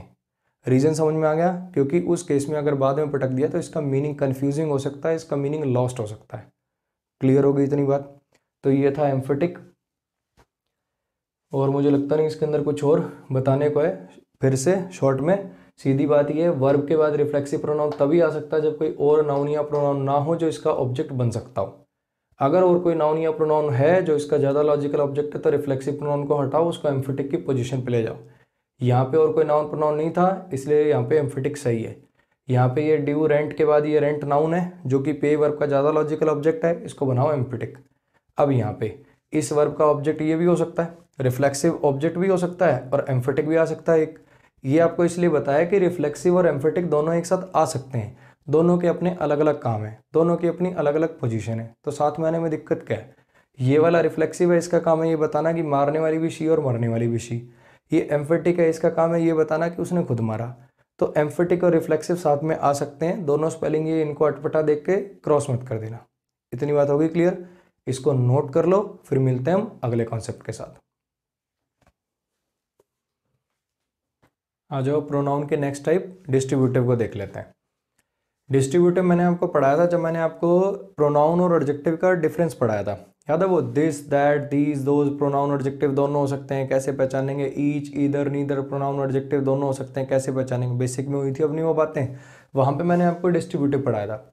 वैसे तो कॉन्सेप्ट वहाँ पढ़ा ही दिया था, लेकिन मैंने वहाँ एक बात बोली थी कि जिस बच्चे को अभी नहीं समझ में आया लोड मत लेना, यही चीज़ प्रोनाउन में बहुत डिटेल में दोबारा आएगी, तो आज उसको दोबारा डिस्कस कर देता हूँ। कॉन्सेप्ट वही है, सुनो एक बार ध्यान से फिर से। मैंने उसके अंदर आपको क्या बता रहा, देखो ये सेंटेंस है एक, each of the students of this class have submitted there assignment. Basically इसके थ्रू हम इस रूल को समझने की कोशिश करेंगे। आप जब बुक खोलेंगे, कोई भी किताब खोलोगे तो आपको ये रूल मिलेगा, ईच आए, ईदर आए, नीदर आए, उसके बाद जब ऑफ आए तो नाउन प्लूरल आएगा, वर्ब सिंगुलर आएगी, और कोई प्रोनाउन एडजेक्टिव आएगा वो भी सिंगुलर के अकॉर्डिंग आएगा। ठीक है, आज अपन इन सब के थ्रू जो अभी कॉन्सेप्ट पढ़ेंगे डिस्ट्रीब्यूटर का, उसके थ्रू समझने की कोशिश करेंगे कि आखिर ये रूल बना क्यों है, क्या कारण है इस रूल का। ठीक है, उसको समझने के लिए सेंटेंस हो गया पूरा। अब अपन एक काम करते हैं, मुझे बस इतना बता दो, ये एक काम करते हैं, पहले ब्रेक करते हैं। ठीक है, इसको ब्रेक कर लो। सबमिट, सबमिटेड, सबमिटेड वर्ब हो गया, हैव हेल्पिंग वर्ब हो गया, ऑफ प्रीपोजिशन हो गया, क्लास इस प्रीपोजिशन का ऑब्जेक्ट हो गया, दिस इसको क्वालिफाई करने वाला डेमोन्स्ट्रेटिव एडजेक्टिव हो गया, ऑफ प्रीपोजिशन हो गया, स्टूडेंट्स इस प्रीपोजिशन का ऑब्जेक्ट हो गया, submitted what assignment, assignment object हो गया वर्ब का, ये देयर इस प्रीपोजिशन बनाने वाला पजेसिव एडजेक्टिव हो गया। देख लो एक बार दोबारा, ऑफ प्रीपोजिशन, स्टूडेंट्स इसका ऑब्जेक्ट, ऑफ प्रीपोजिशन, क्लास इसका ऑब्जेक्ट, दिस डेमोन्स्ट्रेटिव एडजेक्टिव हो गया, हैव हेल्पिंग वर्ब है, सबमिटेड मेन वर्ब है, असाइनमेंट ऑब्जेक्ट और देयर पजेसिव एडजेक्टिव। यहाँ तक कहानी आई समझ में। अब मुझे बताओ क्या कोई ऐसी वर्ब हो सकती है क्या जिसका सब्जेक्ट ना हो? ऑब्वियसली होगा। अब ये असाइनमेंट तो ऑब्जेक्ट है क्योंकि सबमिट क्या किया गया, असाइनमेंट सबमिट किया गया। वॉइस एक्टिव है, एक्टिव वॉइस में रिसीवर क्या होता है, ऑब्जेक्ट होता है। एक्टिव वॉइस में डूअर वो होगा जो सब्जेक्ट होगा। सबमिट करने का डूअर कौन है, क्लास ने सबमिट किया गया? नहीं भाई, ये स्टूडेंट्स ने सबमिट किया, तो स्टूडेंट सब्जेक्ट हो गया क्या? दिक्कत सर ये है, दिक्कत ये है कि तो स्टूडेंट तो प्रीपोजिशन का ऑब्जेक्ट हो गया। अब एक चीज समझना है, ईच क्या है, प्रोनाउन है। ईच क्या है, प्रोनाउन है। अगर ये प्रोनाउन है तो किसी ना किसी नाउन की जगह पे आएगा। बोलो जी किस नाउन की जगह पे आ रहा है? ये आ रहा है जी इस नाउन की जगह पे। समझ में आ क्या कहना चाह रहा हूँ? बेसिकली ये रेफर किसको कर रहा है, ये रेफर कर रहा है स्टूडेंट्स को। इतनी बात आपके आ गई समझ में? तो मैं कहना ये चाह रहा हूँ बेसिकली यहाँ पे बच्चे से जब मैं पूछता हूँ ना सर, फटाक से बच्चा डाउट कर लेता है कि सर आपने बताया था एक्टिव वॉइस में सब्जेक्ट वो होगा जो डूअर होगा, और डूअर कौन है, इस काम को किया किसने, स्टूडेंट्स ने किया है। ठीक है, तो फिर आखिर ये ईच कैसे सब्जेक्ट हो गया? मेरे को एक बार बता दे, ईच का पार्ट्स ऑफ स्पीच क्या है? प्रोनाउन है। प्रोनाउन है तो किसी नाउन की जगह पे आएगा, और वो नाउन कौन है, वो स्टूडेंट्स ही तो हैं। तो इसका मतलब भी स्टूडेंट्स ही है। क्लियर हो गया? इसलिए ये सब्जेक्ट बन रहा है। लो जी ये सब्जेक्ट हो गया, पार्ट्स ऑफ स्पीच क्या हो गया, इसका प्रोनाउन हो गया। अब एक एक करके सारी कहानियां समझ लेते हैं। मुझे ये बता दो कि अगर ये सेंटेंस ऐसे लिखा होता, और ईच ऑफ द स्टूडेंट्स की जगह ऑल द स्टूडेंट्स, ऐसे लिखा होता all the students of this class have submitted there assignments, तो बोलो सही होता कि गलत? तो भी सही हो जाता। तो फिर आखिर उसमें और इसमें फ़र्क क्या है? और उसमें और इसमें सिर्फ फ़र्क है एम्फेसिस का, मीनिंग का कोई डिफरेंस नहीं है, खाली दबाव का, खाली एम्फेसिस का फ़र्क है। मान लो एक क्लास है, उसके हर बच्चे ने असाइनमेंट पूरा कर दिया, वो क्लास हर बार ही असाइनमेंट पूरा करके आती, देखो खास बात नहीं है, ऑल द स्टूडेंट सब ने असाइनमेंट पूरा कर दिया। लेकिन अगर मान लो कि इतनी निकम्मी क्लास है, कभी असाइनमेंट करके नहीं आती, आज कुछ ऐसा कमाल हो जाए कि वो असाइनमेंट करके आ जाए, आज कुछ ऐसा कमाल हो जाए कि वो असाइनमेंट करके आ जाए। ठीक है, अब हमारी ना एक मैडम थी, ठीक है, सोशल साइंस पढ़ाती थी वो, मैं मतलब 10th क्लास में नई आई थी वो, हम भी 10th क्लास में नए नए जवान हुए थे। ठीक है, तो बाकी सारी मैडमें तो सब एजेड सी थी।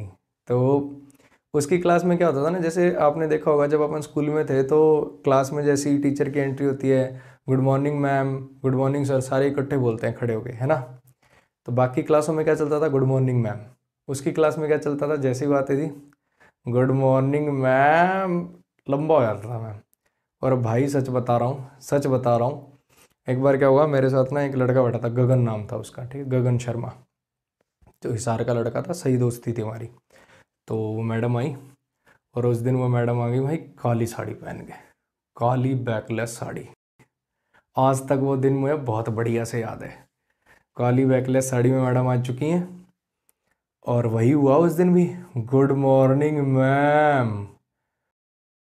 वो मैम तो हुआ ही हुआ, सारी क्लास बैठ गई और गगन खड़ा ही रह गया। सारी क्लास बैठ चुकी है, गगन अभी खड़ा ही, गगन को पता ही नहीं कि क्या हो रहा है। भाई उसका हाथ बड़े खींचा, ठीक, तब जाके उसको बिठाया। तो समझना, कई बार ना कि ऐसी मैडम आ जाती हैं जिसके चलते सबकी अटेंडेंस भी पूरी हो जाती है और असाइनमेंट भी पूरे होने लग जाते हैं। अब मैं तुम्हें असाइनमेंट दे रहा हूँ, तुम करके नहीं आ रहे हो, अब मैडम ने असाइनमेंट दे दिया तो तुम सारे के सारे करके आ गए। तो मैडम क्या करी है, एक एक बच्चे ने, सर आप कैसी बातें करते हो, आप तो पढ़ाते ही नहीं हो कुछ। मैं पढ़ाती हूँ बढ़िया। क्लास के एक एक बच्चे ने असाइनमेंट सबमिट कर दिया, सिंगल एक भी बच्चा नहीं था जिसने असाइनमेंट सबमिट ना किया। अगर आपको इस बात पर हाईलाइट डालना है कि ये जो बात हो रही है इसमें एक एक इंडिविजुअल, इस ग्रुप का एक एक एलिमेंट इंक्लूडेड है, कोई भी ऐसा नहीं है जो ना हो, तब फिर ऐसा लिखो।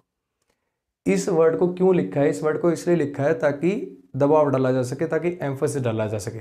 इसका नाम है डिस्ट्रीब्यूटिव। ये एम्फोसिस डालता कैसे है, उसकी एक एक करके बात करके, उसकी डिस्ट्रीब्यूट करके बात करके। इतनी बात आ गई समझ में। तो बेसिकली क्या हो रहा है, देखो, ये किस वर्ब का सब्जेक्ट है, ये ईच इस वर्ब का सब्जेक्ट है, हाँ कि ना। अगर ये इस वर्ब का सब्जेक्ट है और इसको क्यों बनाया गया है, इसको एम्फोसिस डाल के बनाया, एम्फोसिस डालने के लिए लिखा गया है, ठीक है। और ये एम्फोसिस डालता कैसे, एक एक करके बात करके, सिंगुलर करके बात करके। अब एक बार बताओ, ये ऑफ प्रीपोजिशन है, ऑफ प्रीपोजिशन है, तो इसका मतलब ये वाला नाउन तो इसका ऑब्जेक्ट बन जाया करेगा।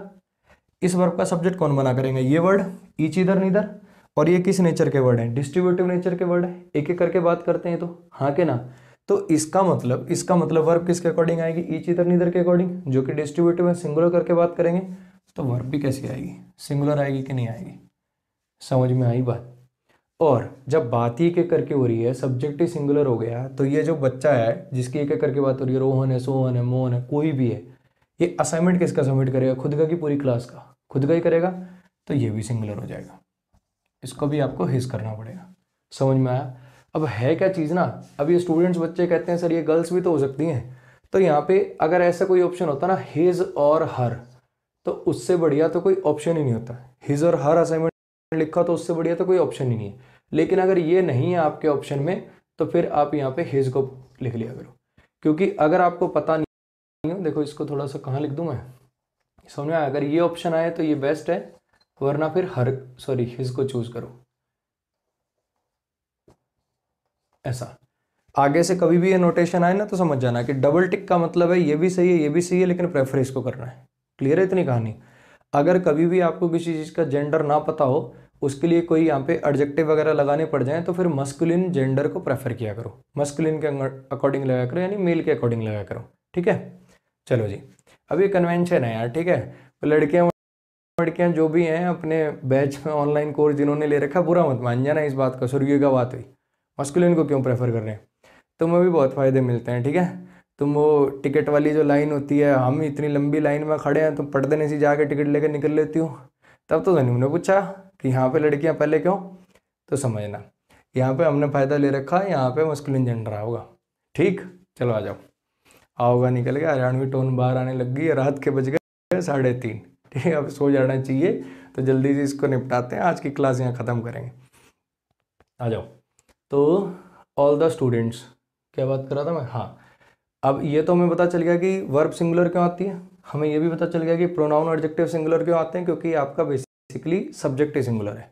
ये सारे जो हैं एक एक करके बात करते हैं, डिस्ट्रीब्यूट करके बात करते हैं, इन्होंने सब्जेक्ट बनना है, ये सिंगुलर है तो वर्ब भी सिंगुलर, प्रोनाउन एडजेक्टिव भी सिंगुलर। यहाँ तक की कहानी क्लियर है।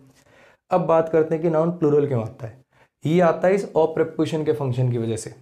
ये जो प्रेपोजिशन है ऑफ, ये बेसिकली इंग्लिश में क्या काम करती है, यहाँ लिख देते हैं। ऑफ प्रेपोजिशन इंग्लिश ग्रामर में काम क्या करती है, एक तो ये काम करती है सिलेक्शन को दिखाने का, ठीक है, या फिर ये दूसरा काम क्या कर सकती है, पोजीशन को दिखाने का। ये दो काम कर सकती है, सिलेक्शन माने छांटना, पोजीशन माने अधिकार बनाना। ये दो कामों के लिए ऑफ प्रेपोजिशन का यूज होता है, ठीक है जी। अब समझना इस सेंटेंस का मीनिंग क्या है। इस क्लास के बच्चों में से हर एक बच्चे ने, ये कहना चाह रहे हो, इस क्लास के बच्चों में से हर एक बच्चों ने। तो ये जो क्लास है ना, क्लास, इसका पोजीशन बनाया कि नहीं बनाया स्टूडेंट्स पे।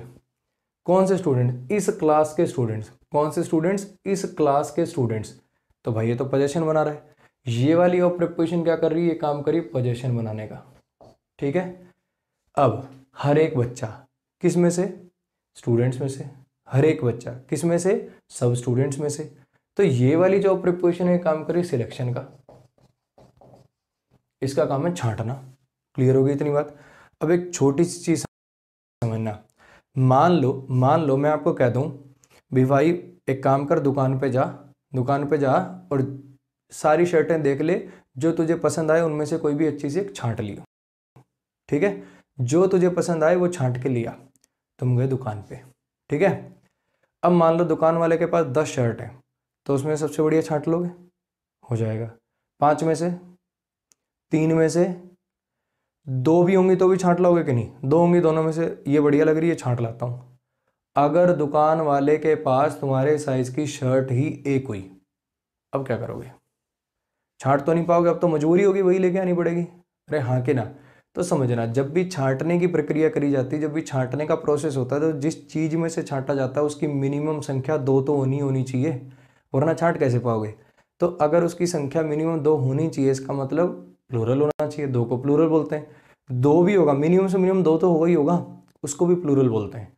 तो यहाँ पे वो प्रिपोजिशन काम करी सिलेक्शन का काम कर रही है, तो ये वाले में से छांटा जा रहा है। तो ये वाला जो नाउन है ये हमेशा प्लूरल में आएगा, हाँ कि नहीं? यहाँ स्टूडेंट लिख दोगे तो गलत हो जाएगा, यहाँ पे आपको स्टूडेंट्स ही लिखना पड़ेगा। क्लियर है इतनी बात? अब काफ़ी बच्चे ना यूट्यूब वगैरह पे जैसे कमेंट करते हैं ना, one of the best teacher, one of the best teacher, एक किन में से? बेस्ट टीचर्स में से। समझ में आया? या तो बेस्ट टीचर ही हो जाएगा, वो इकलौता एक ही हो जाएगा, he is the best teacher. लेकिन अगर मान लो काफियों में से छांट रहे हो, one of the best teacher नहीं, फिर वहां पे टीचर से लिखा करो। क्लियर हो गया? मैं ये नहीं कह रहा कि मेरे यूट्यूब के नीचे जाके कमेंट करो, किसी के भी कमेंट करते हो जिसके भी जाके, तो वहां पे one of the best teacher से लिखा करो, ना कि टीचर। और कम से कम मेरा कोर्स लेने के बाद तो ये चीज गलत मत लिखना भाई। ठीक है। अब इतनी बात आई समझ में? तो नाउन प्लूरल क्या होता है ये समझ में आ गया। अब एक छोटी सी बात समझना, और प्रिपोजिशन के बाद नाउन प्लूरल आता है, तो यहाँ प्लूरल क्यों नहीं आया? क्लासेस क्यों नहीं लिखा है? क्लास ही क्यों लिखा? क्योंकि ये प्लूरल कब आएगा? जब ये काम करेगा सिलेक्शन का। इसलिए कह रहा हूँ रूल वूल रट्टे वट्टे आपके कोई काम नहीं आएंगे, काम आएंगे कॉन्सेप्ट, काम आएंगे लॉजिक। ये जब सिलेक्शन का काम कर रही हो, जब इसमें से छट रहा है, तब तक प्लूरल आएगा। लेकिन अगर ये पोजीशन बनाने का काम कर रही हो, तो मुझे बताओ, किसी चीज पर अधिकार जो होता है वो सिंगुलर का भी हो सकता है, प्लूरल का भी हो सकता है। मान लो कि कोई गाड़ी है, वो मेरी अकेले भी हो सकती है, मेरी अकेले की भी हो सकती है, माई कार, और वो मेरी और मेरे भाई दोनों की भी हो सकती है, हाँ के ना? माई एंड माई ब्रदर्स कार। समझ में आया क्या कहना चाह रहा हूँ? तो अगर अगर कोई चीज के ऊपर पोजेशन एक से ज्यादा का हो सकता है, तो फिर जब इसको यहाँ पे पॉजेसिव केस में लिख रहे हो, तो यहाँ पे सिंगुलर भी आ सकता है, प्लूरल भी आ सकता है। अगर एक क्लास के बच्चों की बात करनी, तो लिखेंगे each of the students of this class. लेकिन मान लो वही वाली मैडम वो 4 सेक्शनों को पढ़ाती है, 4 क्लासों को पढ़ाती है, और चारों क्लासों के हर एक बच्चे ने असाइनमेंट सबमिट कर दिया, तो फिर क्या लिखना पड़ जाएगा? Each of the students of these classes. समझ में आया क्या कहना चाह रहा हूं? वहां पे दीज क्लासेस भी सही हो जाएगा। अगर मैं ऐसा लिख दूं दीज क्लासेस, तो ये भी सही और ये भी सही। जो आप मीनिंग कहना चाहोगे वो लिख दोगे। ठीक है। एक चीज और समझना, ऐसा नहीं होता कि यहाँ पे एक ही वर्ड सही है। यहाँ पे क्या स्टूडेंट्स ही सही है क्या? अगर यहाँ पे ईच ऑफ द मेंबर्स लिख दूं तो गलत हो जाएगा, ईच ऑफ द बॉयज लिख दूं तो गलत हो जाएगा, ईच ऑफ द गर्ल्स लिख दूं तो गलत हो जाएगा। भाई सारे ठीक हैं, जो आप मीनिंग कहना चाहोगे वो कहोगे। ठीक है, जो आप मीनिंग कहना चाहोगे वो कहोगे। और रही बात अगर एरर की, तो जो गलत होगा उसको सही करेंगे ना, ये तो सही है। अब इसको काट के ये कर देंगे क्या? नहीं करेंगे, क्योंकि ये भी सही है, ये भी सही है। एक क्लास के सारे बच्चों में से एक एक की बात भी हो सकती है, और बहुत बहुत सारी क्लासों के सारे बच्चों में से भी एक एक की बात हो सकती है। तो ये तो आप पे डिपेंड है ना कितनी क्लास के बच्चे आप कहना चाह रहे हो। तो यहाँ पे दीज क्लासेस भी सही है, दिस क्लास भी सही है, यानी जब ये ऑ प्रेपोजिशन पोजेशन का काम करेगी तब ये नाउन प्लूरल है, ये बात जरूरी नहीं है। क्लियर होगी इतनी बात? चलो जी, मुझे लगता है डिस्ट्रीब्यूटिव का बेसिक क्लियर हो गया होगा। नेक्स्ट क्लास में डिस्ट्रीब्यूटिव पे कुछ और एग्जांपल्स कर लेंगे जिससे कॉन्सेप्ट क्लियर हो जाए। तो आज के लिए बस इतना ही रखते हैं, ठीक है। मिलते हैं जल्दी अपन नेक्स्ट लेक्चर में। वो रीडिंग वाला काम मैं हर रोज क्लास के बाद याद दिला के जाऊँगा आपको उसकी इंपॉर्टेंस। ये सब कुछ वेस्ट है, वेस्ट, अगर आपको सेंटेंस का मीनिंग ही नहीं निकालना आता। और मीनिंग कैसे आएगा? रीडिंग करने से। तो उस बात को ध्यान में रखना। तो आज के लिए इतना ही रखते हैं। Thank you so much. इसको नोट कर लो, मिलते हैं अगले क्लास में।